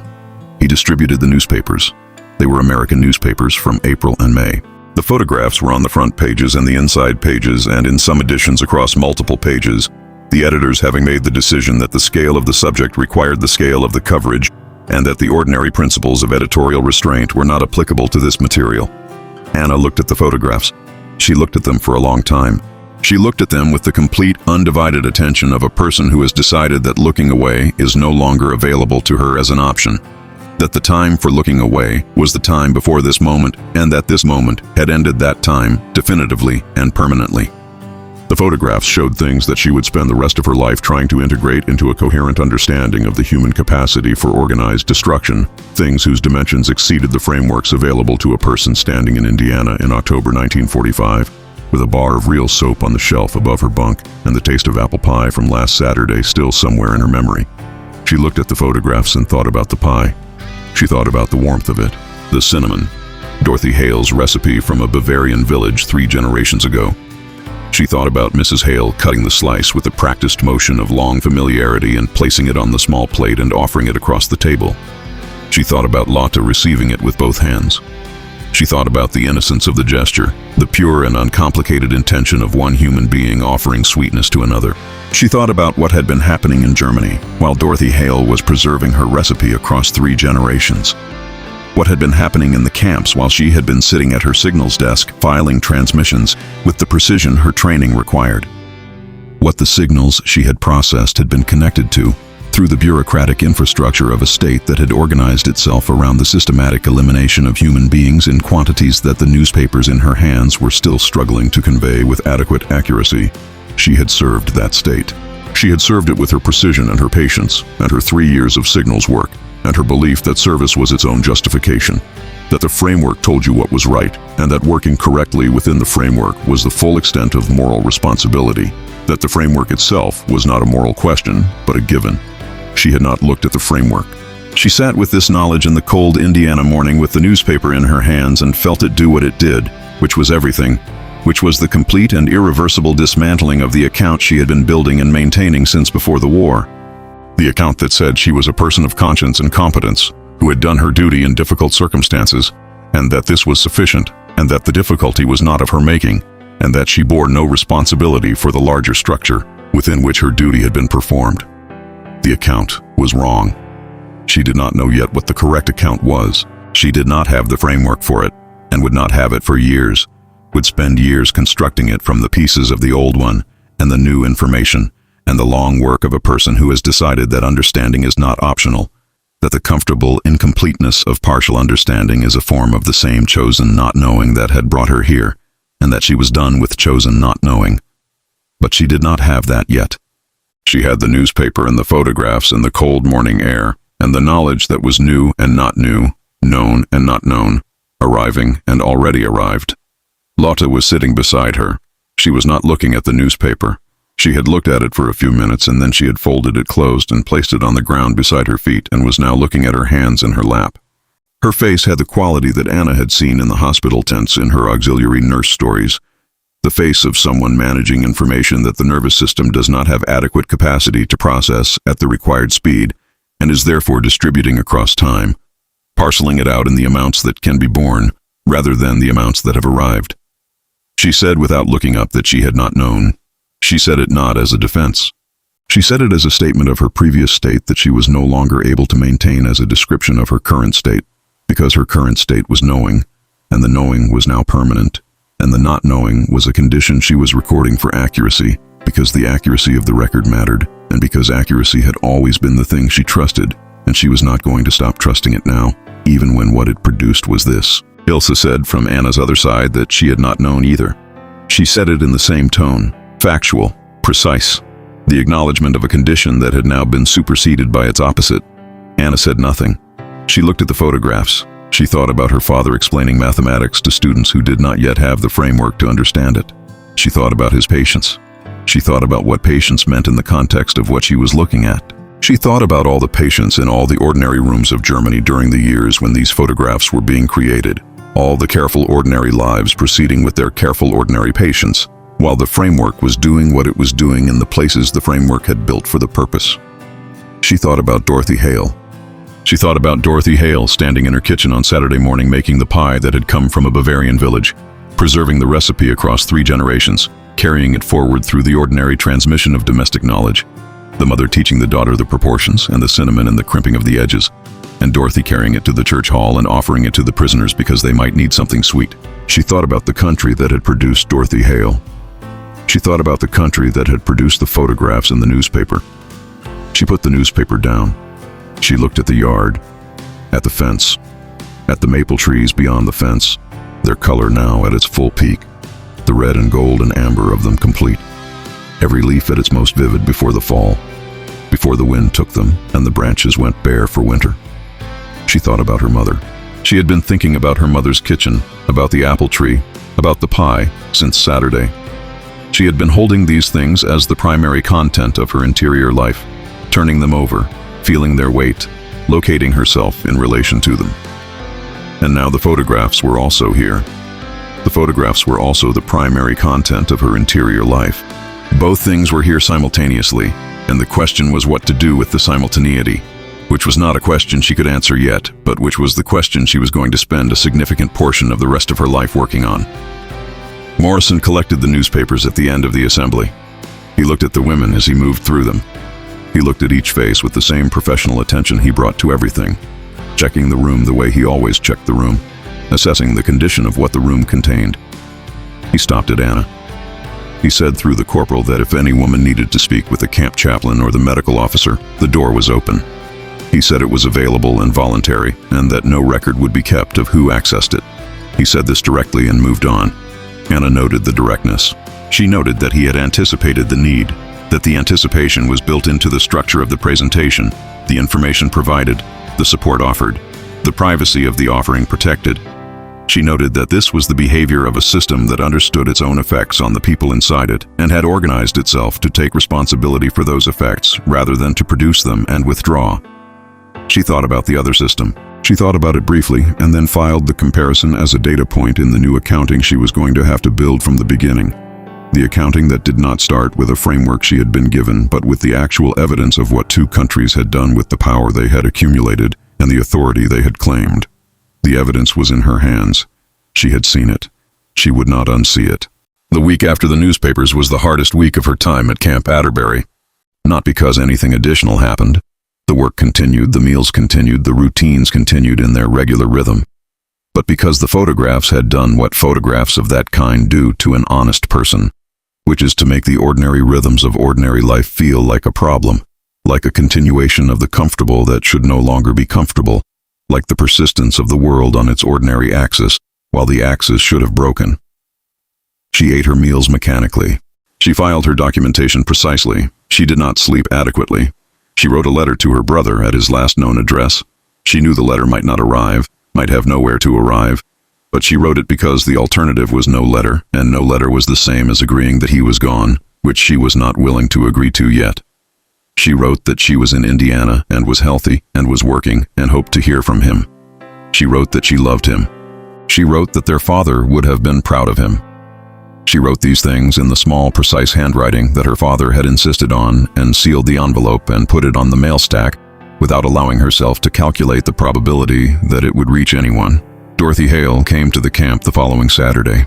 She came to the main gate in the morning with a basket and spoke to the guard, who consulted his notes and called Morrison, who came to the gate and spoke with her, and then came to find Anna and Lotta in the records office and the medical unit respectively. He said Mrs. Hale was here and was asking whether Lotta was still interested in the recipe. He said it was voluntary. He said she could say no. Lotta looked at Anna. Anna looked at Lotta. They went to the gate. Dorothy was standing outside it with a basket and the expression of a woman who had decided to do something and had done it without making a ceremony of the decision. She looked at them and said, "Good morning." The translator was not present. She looked at Morrison, who nodded toward a private named Mills, who had enough German for basic exchanges. Mills translated good morning. Dorothy held up the basket. She said she had brought apples, and she had brought the recipe written out by hand, and she had thought perhaps they might make the pie together this morning if the captain would permit it, and if they were willing.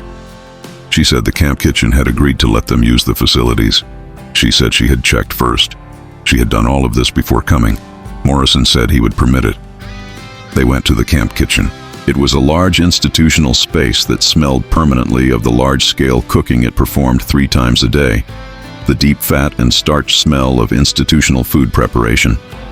But Dorothy moved into it with the same ease she had moved through the church hall, the ease of a woman unintimidated by any kitchen regardless of its scale. She cleared a section of the main prep table and set out the basket's contents.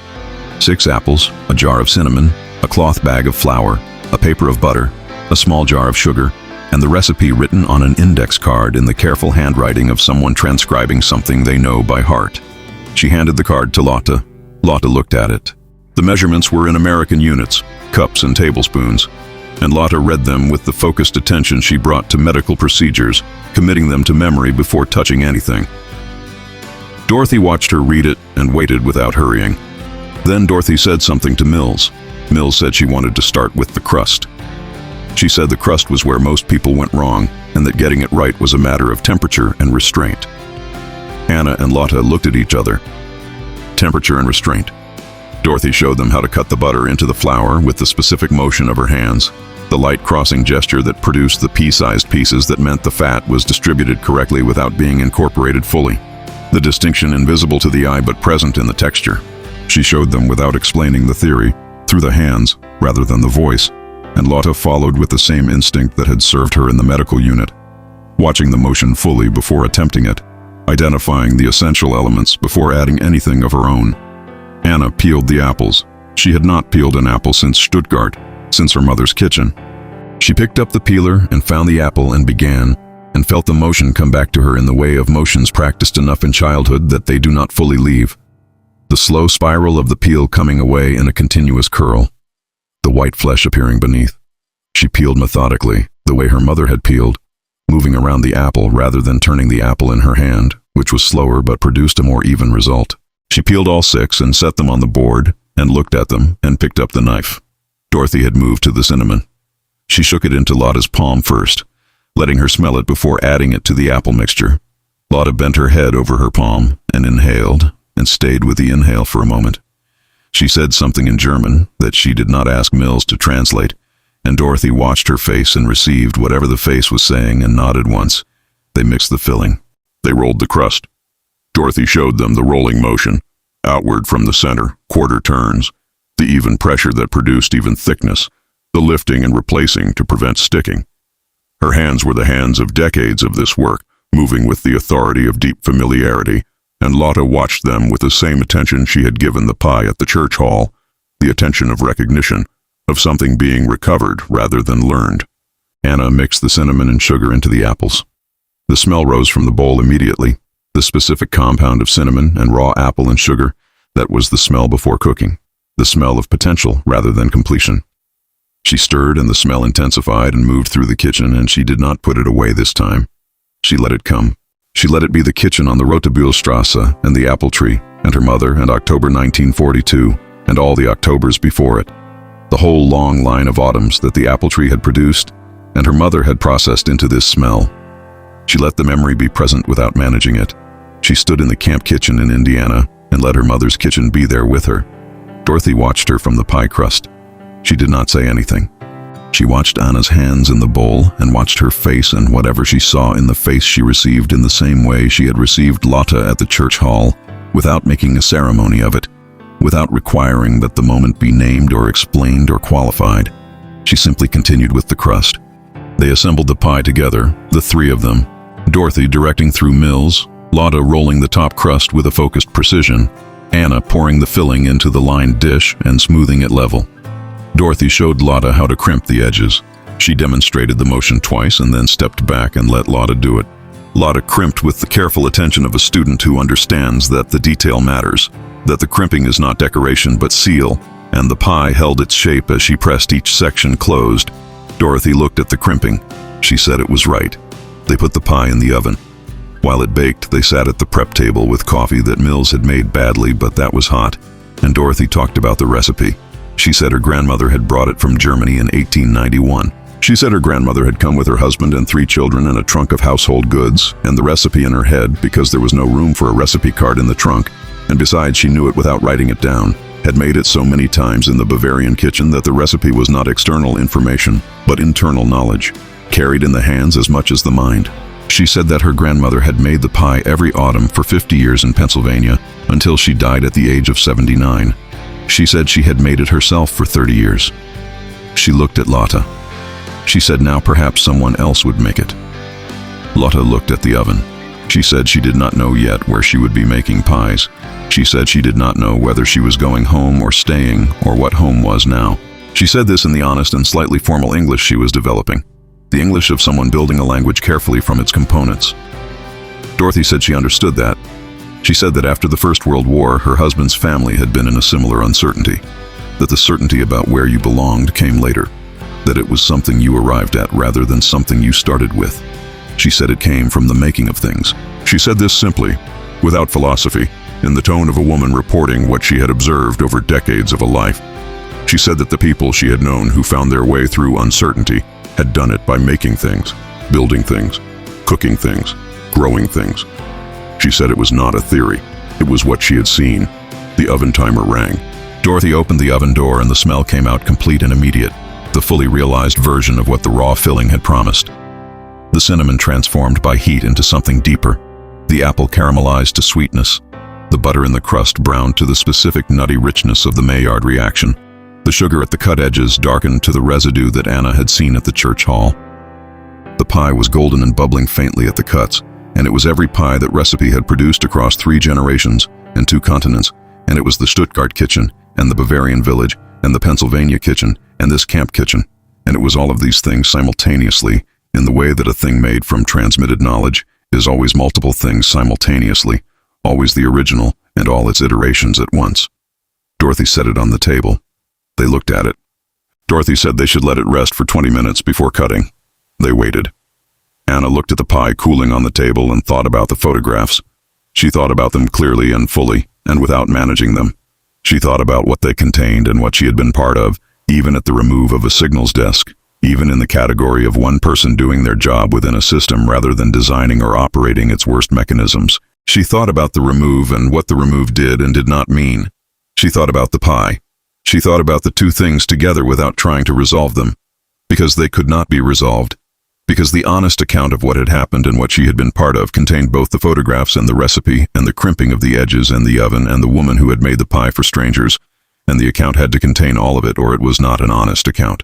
She had decided, somewhere in the week since the newspapers, that she was going to maintain an honest account. She did not know what it would cost. She thought it would cost a great deal. She thought it was the only available form of integrity remaining to her. The 20 minutes passed. Dorothy cut the first slice. She cut it with the practiced motion. She placed it on a small plate. She looked at Anna and Lotta and then at the slice and said quietly that they had made it themselves and that it would taste like what they had put into it. Anna took the plate. She looked at the slice. The filling was the same as last Saturday's, the apple and cinnamon and caramelized sugar, the warmth coming from it in the same way. But it was not quite the same. It was different in the specific way that things made by your own hands are different from things given to you. It carried the knowledge of its own production, the memory of the cold butter and the peeled apples and the cinnamon shaken into a palm and the crimping done carefully for the first time. She took a bite. She tasted it fully. She tasted the cinnamon and the apple and the butter in the crust, and she tasted the kitchen on the Rotobilstrasse, and she tasted the church hall last Saturday, and she tasted the photographs and the newspaper and the letter in the left drawer of her desk, and the folded letter to her brother on the mail stack, and the Red Cross address in Frankfurt, and the missing and the confirmed dead. She tasted all of it because it was all there, because the honest account contained all of it, because sweetness and grief were not opposites but simultaneous conditions of the same life, and she was done pretending otherwise. She tasted it and she did not put anything away. Lotta had taken her own slice. She was eating with the same slowness as the first time, the attention of someone inhabiting the experience rather than moving through it. Her face was still in the way Anna had come to understand as Lotta's form of fullness, not emptiness but completion, the stillness of a person who is entirely present in a single moment without reserve. She finished her slice and looked at Dorothy. She said in careful English that she wanted to learn the rest of it. Dorothy said, "The rest of what?" Lotta said, "The rest of the things you make. The bread. The other pies. The things your grandmother brought from Bavaria that you have not told us about yet." Dorothy looked at her for a moment. Then she laughed.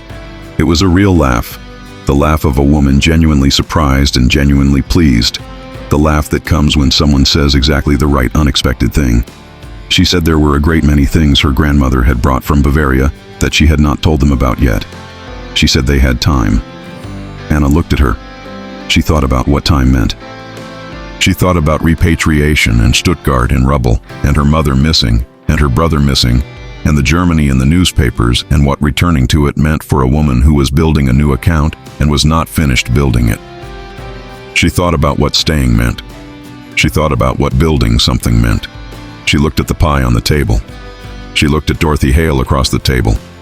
She looked at Lotta, who was looking at Dorothy with the expression of a person who has found the next thing they need and knows it, and is not yet sure what to do with the knowing, but is no longer afraid of it. Anna looked at the kitchen around her. She thought about what the honest account required of her going forward. She did not have the answer, but she had the question, which was more than she had had when the truck came through the gate at 3 in the afternoon 4 weeks ago, and the question was alive in her in the way of questions that will not release you until you have done the work they require. And she knew from the signals training and from the filing system and from the long discipline of precision that questions of this kind, properly attended to, eventually produced their answers. She would attend to it. She would do the work. She picked up the fork and took the second bite of the pie she had made with her own hands in a kitchen in Indiana in October 1945, and she let it be everything it was. November arrived with the abruptness that Indiana reserved for seasonal transitions. One morning the maple trees had leaves. The next morning they did not. The wind had come through on a Tuesday night and taken most of what remained, and the trees stood bare in the Wednesday morning light with the particular dignity of things that have completed a cycle and are not apologizing for the completion. The sky was lower now, the gray of a sky that has decided on winter and is moving toward it with deliberate purpose. The air had the specific sharpness of cold that has not yet committed fully, but is making its intentions clear. Anna walked from the barracks to the records office in the morning dark and felt the cold on her face and looked at the bare trees and thought about the accounting. She had been thinking about the accounting continuously since the newspapers. Not anxiously. The anxiety had been present in the first days and had then transformed into something else. Something more like the focused attention of a person who has accepted a difficult problem and is applying themselves to it seriously rather than avoiding it. She was applying herself to it, too. She was building the new account slowly, from the actual evidence, without the framework she had arrived with, and without yet a new framework to replace it, working in the uncomfortable and necessary space between the dismantled and the not yet constructed. She had spoken twice with the camp chaplain, not for religious reasons. The chaplain, a man named Father Donahue from Chicago, who had been a Jesuit before the war and had retained the Jesuits' particular combination of intellectual rigor and practical compassion, had made it clear on the first visit that he was not there to provide religious consolation unless it was wanted, and that he was equally available for the kind of conversation that required someone willing to sit with a difficult question without rushing toward resolution. Anna had found this useful.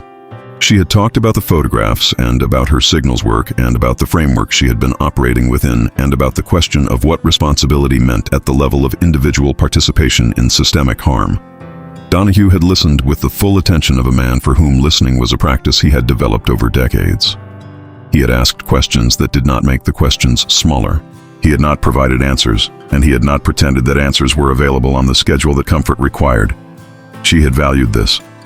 She had come back for a second conversation and would come back for more. Ilsa had come once. She had not said what they talked about. Anna had not asked. The fact of the going was sufficient information. Lotta had not gone. Lotta had Dorothy Hale. In the weeks since the pie-making Saturday, Dorothy had come to the camp twice more, each time with her basket and her recipe cards and the practical and unassuming manner of a woman who had decided that this was something she was going to do and was doing it in the same spirit she did everything, which was as a task that needed doing and would be done properly. She had brought bread the second time, a white sandwich bread and a darker rye, and had shown Lotta the techniques with the same hand-over-hand instruction as the pie. The third time she had brought the recipe for her grandmother's Bavarian plum cake, written on an index card in the same careful handwriting, the measurements converted from whatever the original units had been into cups and tablespoons, because Dorothy's grandmother had made the same journey all the recipe knowledge made when it crossed from the European tradition into the American one. Lotta had made the plum cake alone that week in the camp kitchen. She had brought it to the barracks in the evening on a tin plate covered with a cloth, and she had set it on the trestle table and lifted the cloth, and Anna and Ilsa had looked at it. The plums halved and pressed into the risen dough in rows, the dough golden at the edges where it had met the pan, the plum juice running into the dough and caramelizing in the way that Ilsa had described from her Sunday memories. Ilsa looked at the cake for a long time. She said it looked right.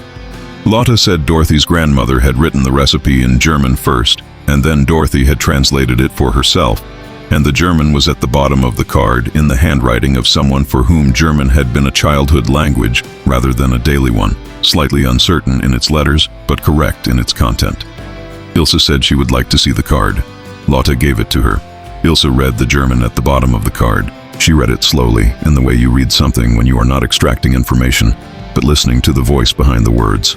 The voice of a woman writing a recipe in her native language in a kitchen in Pennsylvania in the early part of the century, writing it down so it would not be lost, understanding that the things not written down were the things that disappeared first. Ilsa read it and handed it back and said the grandmother had written it correctly. She said the proportions were exact. She said she would have one slice. They ate the plum cake at the barracks table in the November evening with the cold outside the windows and the coal stove at the end of the room making its heat, and the three of them sitting together the way they had been sitting since France, different in every way from what they had been in France, changed in the specific and accumulating way of people who have been through enough together that the togetherness has become its own thing, independent of what brought them into proximity. Ilsa said the cake was good. She said it in the same tone she had said the pie was good. The tone of a woman acknowledging a fact that she had not expected to be a fact, and was acknowledging it for accuracy rather than for warmth. But the accuracy was the warmth. The accuracy was always Ilsa's form of warmth, and by November they all understood this. The repatriation announcement came in the last week of November. Morrison called the assembly on a Monday morning. The women gathered in the yard in the gray November cold and stood in their coats and watched him walk to the front of the group with his clipboard and the corporal beside him. He said the repatriation procedures would begin in December. The women would be processed through displaced persons facilities in Europe before being released to return to whatever remained of their German addresses. Transportation had been arranged. The International Red Cross would assist in locating surviving family members. The first transport would leave Camp Atterbury on December 8th. All women were expected to be on it unless they had filed a formal request for alternative status. He said alternative status. He explained what this meant. Women who had verifiable cause for not returning, no surviving family, no standing address, demonstrable risk, could apply to be reclassified as displaced persons rather than prisoners of war. This reclassification opened different legal pathways. It also removed Geneva Convention protections. The process was slower. The outcome was not guaranteed. Women who wished to apply should present themselves to the administration office by December 1st with their documentation. He looked at the assembled women. He said he understood this was not a simple decision. He said it in his professional tone, but he said it, which was an acknowledgement that the decision had a dimension his professional tone could not fully carry, and which Anna received as the small but significant thing it was. He returned to the administration building. The yard stayed quiet for a moment. Then it did not. The conversations that followed the assembly lasted through that day and into the evening, and continued in the barracks after lights out. The hushed, urgent German of women measuring their options against each other's lives, comparing the weight of what they had left behind against the weight of what was here, calculating the unknowns of return against the unknowns of staying, adding and subtracting the variables of family and home and language and guilt and possibility. Anna lay on bunk 9 and listened. She was not yet ready to speak. She had been preparing for this decision since the church hall, since the pie, since the photographs, since the kitchen and the crust and Dorothy Hale saying it comes from the making of things. She had been preparing without announcing the preparation, turning the question over in the way she turned difficult signals problems, approaching it from multiple angles, eliminating the interpretations that were not supported by the evidence, narrowing toward the reading that accounted for all available data. The data was this: her father was dead. Her mother was missing and had been missing for 9 months, and the probability that 9 months of missing in Stuttgart in 1945 resolved toward alive was a probability she had examined honestly and could not maintain above a level that she could call hope in any meaningful sense. Her brother's last known address had produced no response in 2 letters. The Stuttgart address on the Rotabühlstrasse did not exist as an address in any practical sense. Germany itself was divided and occupied and in the process of discovering what it was after the discovery of what it had been, which was a process that was going to take years and that was going to require of the people inside it a sustained confrontation with an account that Anna was already engaged in confronting from Indiana, and that she could continue confronting from Indiana as well as from Stuttgart, and better than from Stuttgart in the specific sense that Indiana had not been destroyed and Stuttgart had been. And the rubble of a destroyed thing was not a useful surface on which to build a new account. This was the honest accounting. She knew what the honest accounting produced. She had known it for 2 weeks. She lay on the bunk and looked at the ceiling and let the knowing be complete. The following morning she went to the administration office. She told the clerk she needed the forms for alternative status. The clerk, a young private who handled the forms with the efficiency of someone who had been issuing them steadily since the announcement, took a set from his drawer and set them on the counter. He said she would need documentation of her family situation and any letters from the Red Cross and 2 American citizen sponsors. He said the decision timeline was approximately 60 days. He said she should submit everything by December 1st. Anna took the forms. She folded them into her pocket and walked out into the November morning. She was halfway to the records office when she heard her name. Lotta was behind her on the path. She was holding the same forms. She was walking with the directness she brought to everything. The straight-line motion of a person who has decided and is in the process of executing the decision without further deliberation. She held the forms up briefly when she reached Anna, the same gesture she had made at the camp gate with Dorothy's address. The brief display of a thing whose significance did not require explanation. Anna looked at the forms. Lotta said Dorothy had already offered. She had spoken to Dorothy on Saturday before the assembly, which meant Lotta had been making the decision for longer than the assembly had been its occasion. She said Dorothy was willing to sponsor both of them if Anna was applying. She said Dorothy had said so directly and without hesitation, and Lotta believed her because Dorothy did not say things directly without meaning them directly. Anna said she was applying. Lotta said she knew. They looked at each other in the November morning. Anna said, "What about home?" Lotta said her mother was alive and was in the village and was safe and had her aunt and her cousins in the dairy farm that had continued because dairy farms continued regardless of the political apparatus above them, because the cows needed milking regardless. She said her mother would be there. She said she would go back to see her. She said back in there rather than home, which was a precision that Anna noticed and understood. She said home was being built. She said she had learned this from Dorothy, and from the crust, and from the crimping of the edges, and from the way a thing made by your own hands was different from a thing given to you, and that Indiana was where she was building it. Anna said yes. They walked to the records office together. Ilsa was waiting at Anna's desk. She was sitting in the chair beside it with her own set of forms and her hands folded on top of them with the composed deliberateness of a woman who has completed a calculation and is presenting the result. She looked at Anna's forms and at Lotta's forms and said she had been to the administration office at 7:30 that morning when it opened. Anna said she was not surprised. Ilsa said she had located a manufacturing plant in Indianapolis that needed a logistics coordinator and had already written to them through the camp administration requesting an application.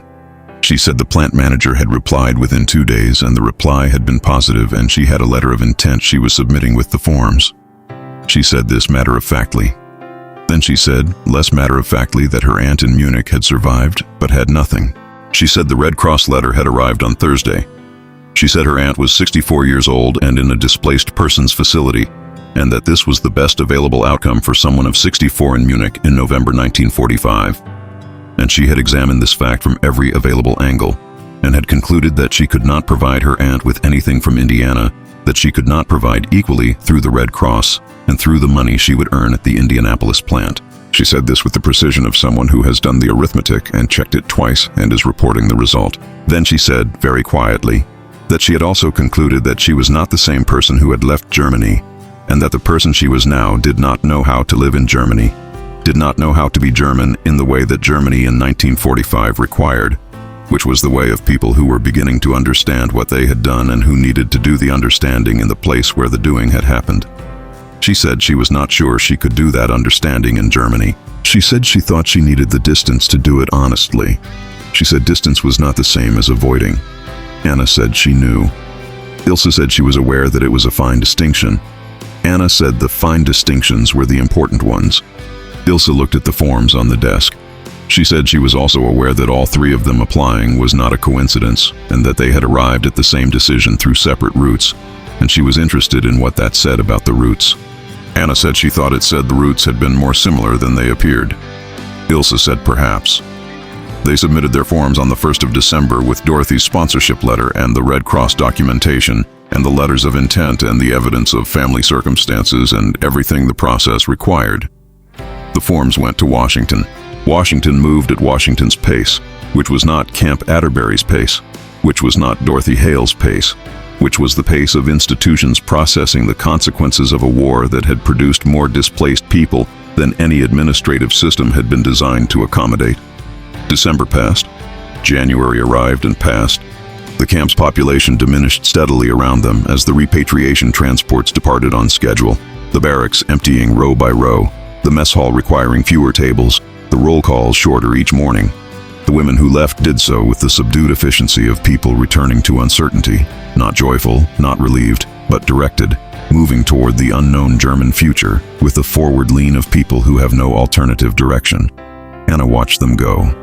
She felt the watching as something complicated, not guilt exactly, not relief exactly, but the specific weight of having made a choice that separated you from the people who made the other choice, the understanding that the separation was real and permanent in certain ways and that this was the cost of the choosing. She worked at her desk.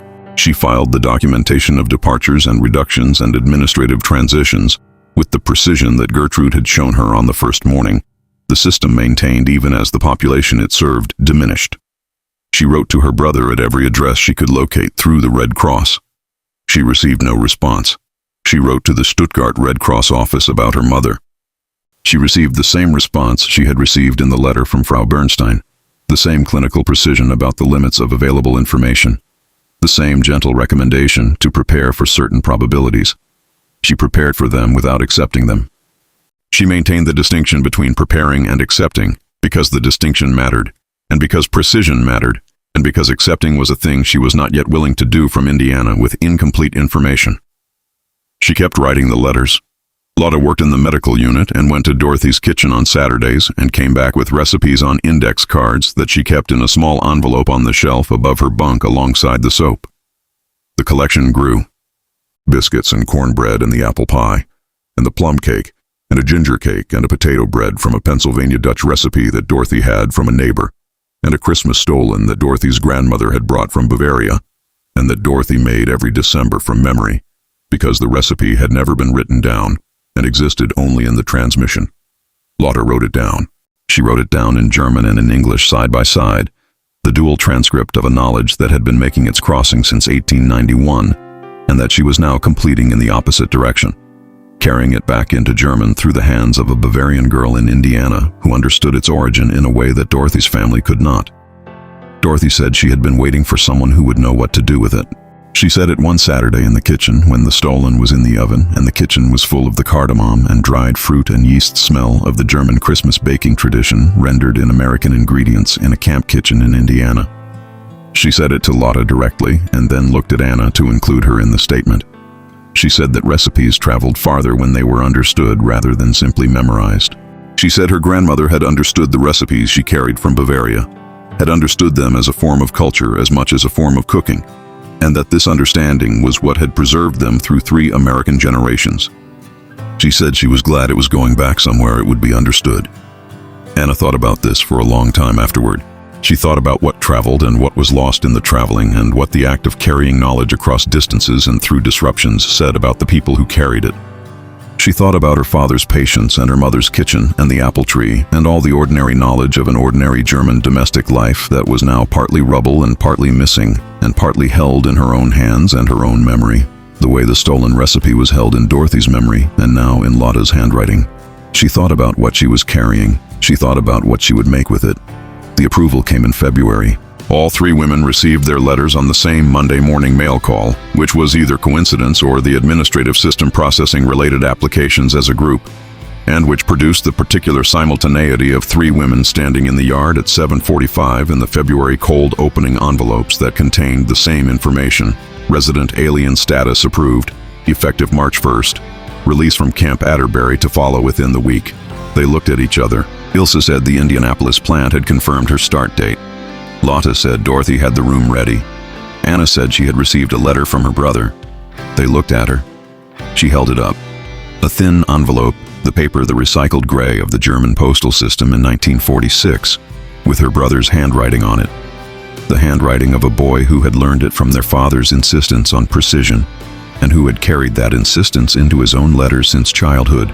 She had written to him 12 times. This was the first response. It had been mailed in December from an address in West Germany, a small town in Bavaria where he was living with a family that had taken in displaced persons and where he was finishing his schooling. He was alive. He was 19 years old and alive in Bavaria. She had read the letter 4 times before the mail call ended. He said he had received several of her letters, though not all of them. He said he was sorry about their parents. He said he had been at the Eastern Front when the bombing had happened, and had not known for months and had received the information the same way Anna had received it, through a Red Cross letter in a camp, a different camp, a German prisoner of war camp in France, from which he had been released in October. He said he was glad she was in America. He said it without elaboration, which was the way their family said the things that mattered, without elaboration, with the understanding that the weight was in the statement rather than in what surrounded it. He said he was glad she was safe. He said he would write again. Anna put the letter in her pocket and looked at the February sky above the camp and felt her brother alive in Bavaria and felt her parents in the past tense and held both of these simultaneously in the way she had learned to hold things simultaneously, without resolution, with the honest accounting that did not require things to be other than what they were. She thought about writing back. She thought about what to say. She would say she was staying in Indiana. She would say she was working. She would say she was learning things. She would say she had friends who were becoming the thing that friends became when they had been through enough together. She would say he should write to her at Dorothy Hale's address because she would be there by the end of the month. She would say she was building something. She would say she did not know yet what it would become, but that it had foundations she trusted, built from the actual evidence, built from the honest account, built from the understanding that came from looking fully at the difficult things rather than managing the looking. She would say she loved him. She would say, "Come when you can." They were released on March 3, 1946. Morrison processed their paperwork himself, rather than delegating it to the clerk, which Anna noted as a form of acknowledgement. The commandant handling it, rather than the clerk, because the handling was a statement about what the moment required.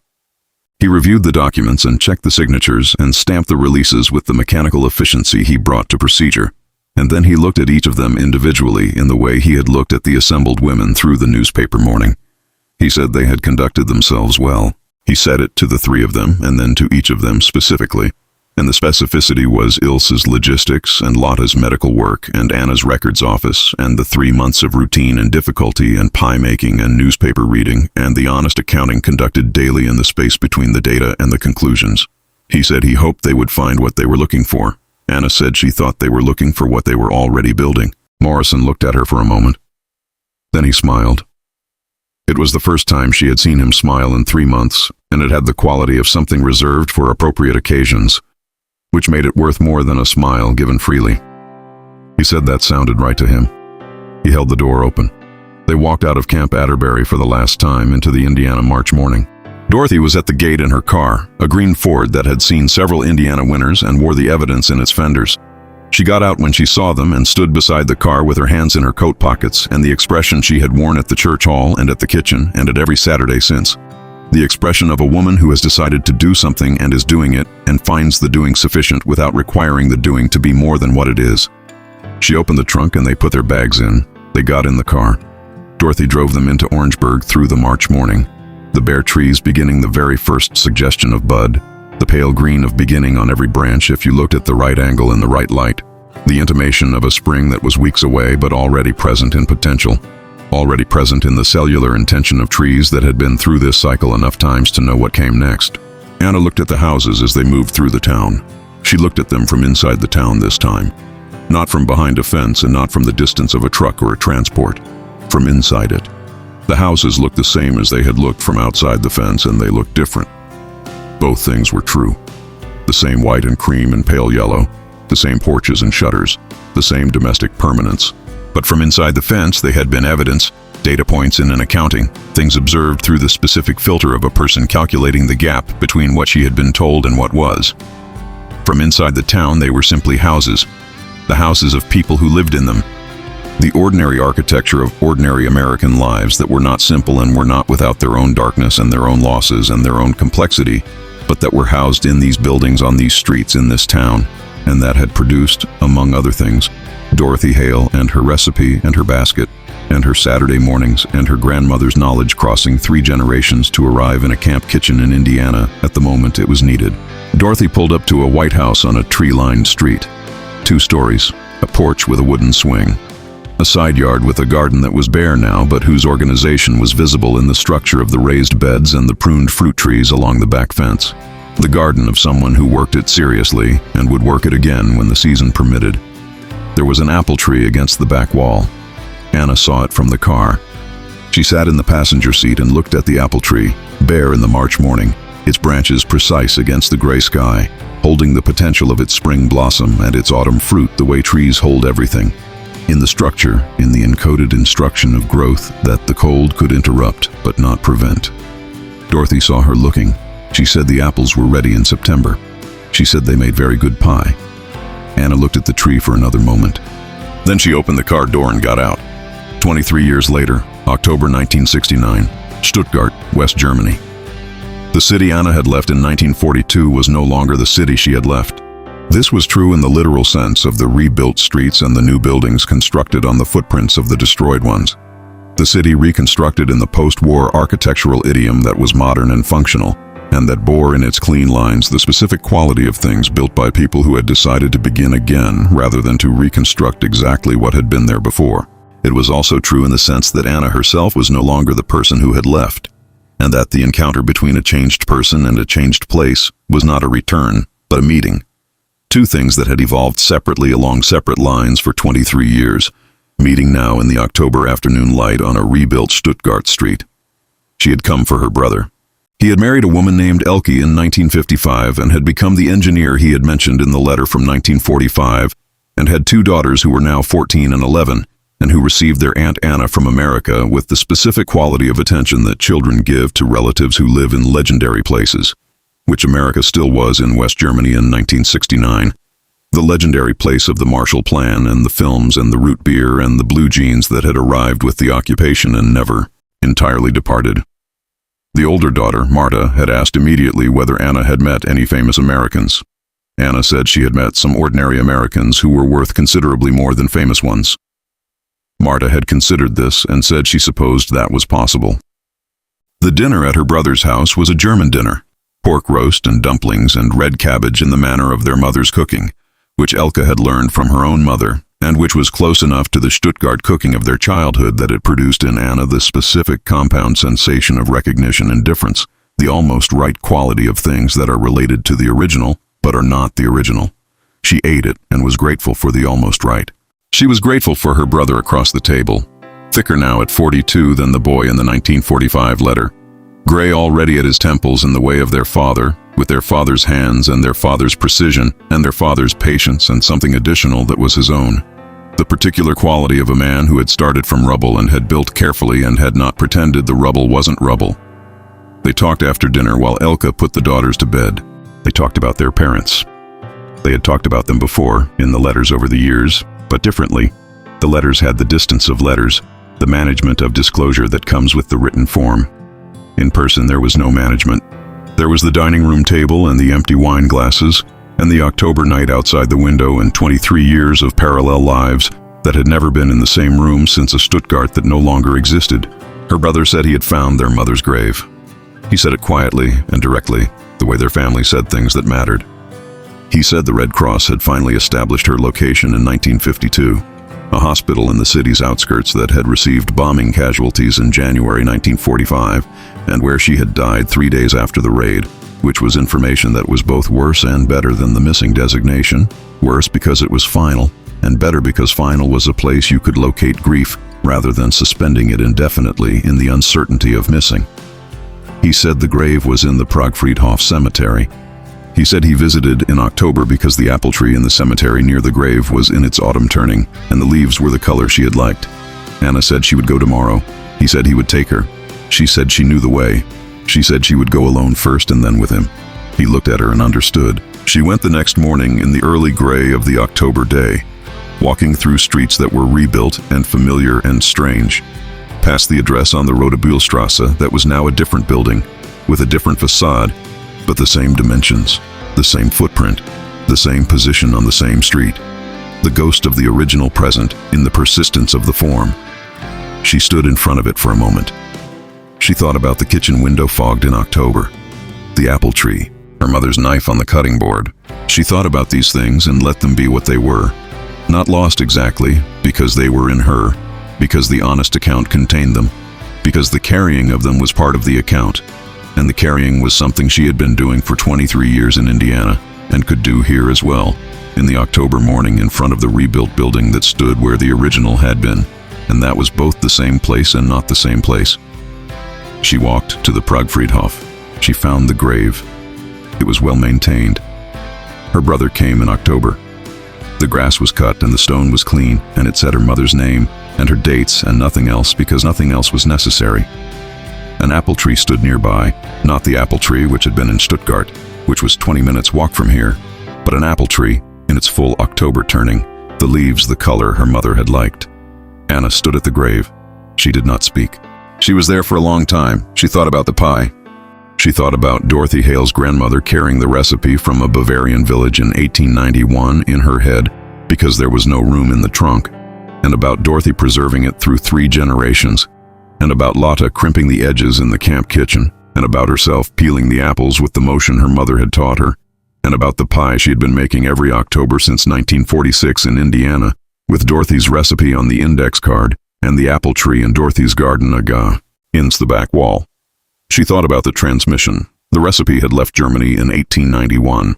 It had come back in 1945 through the hands of a prisoner who had recognized it without knowing she would. It had been carried back here now in Anna's own hands, the proportions memorized, the technique internalized, the crimping a reflex. She had brought it back. She thought about what her mother would have made of this. She thought her mother would have said that the pie was the pie regardless of the route it had taken to arrive. That what mattered was the proportions and the cinnamon and the temperature and the restraint and the apple tree in season, and that all of these were present and the rest was geography. She thought her mother would have been right. She said goodbye.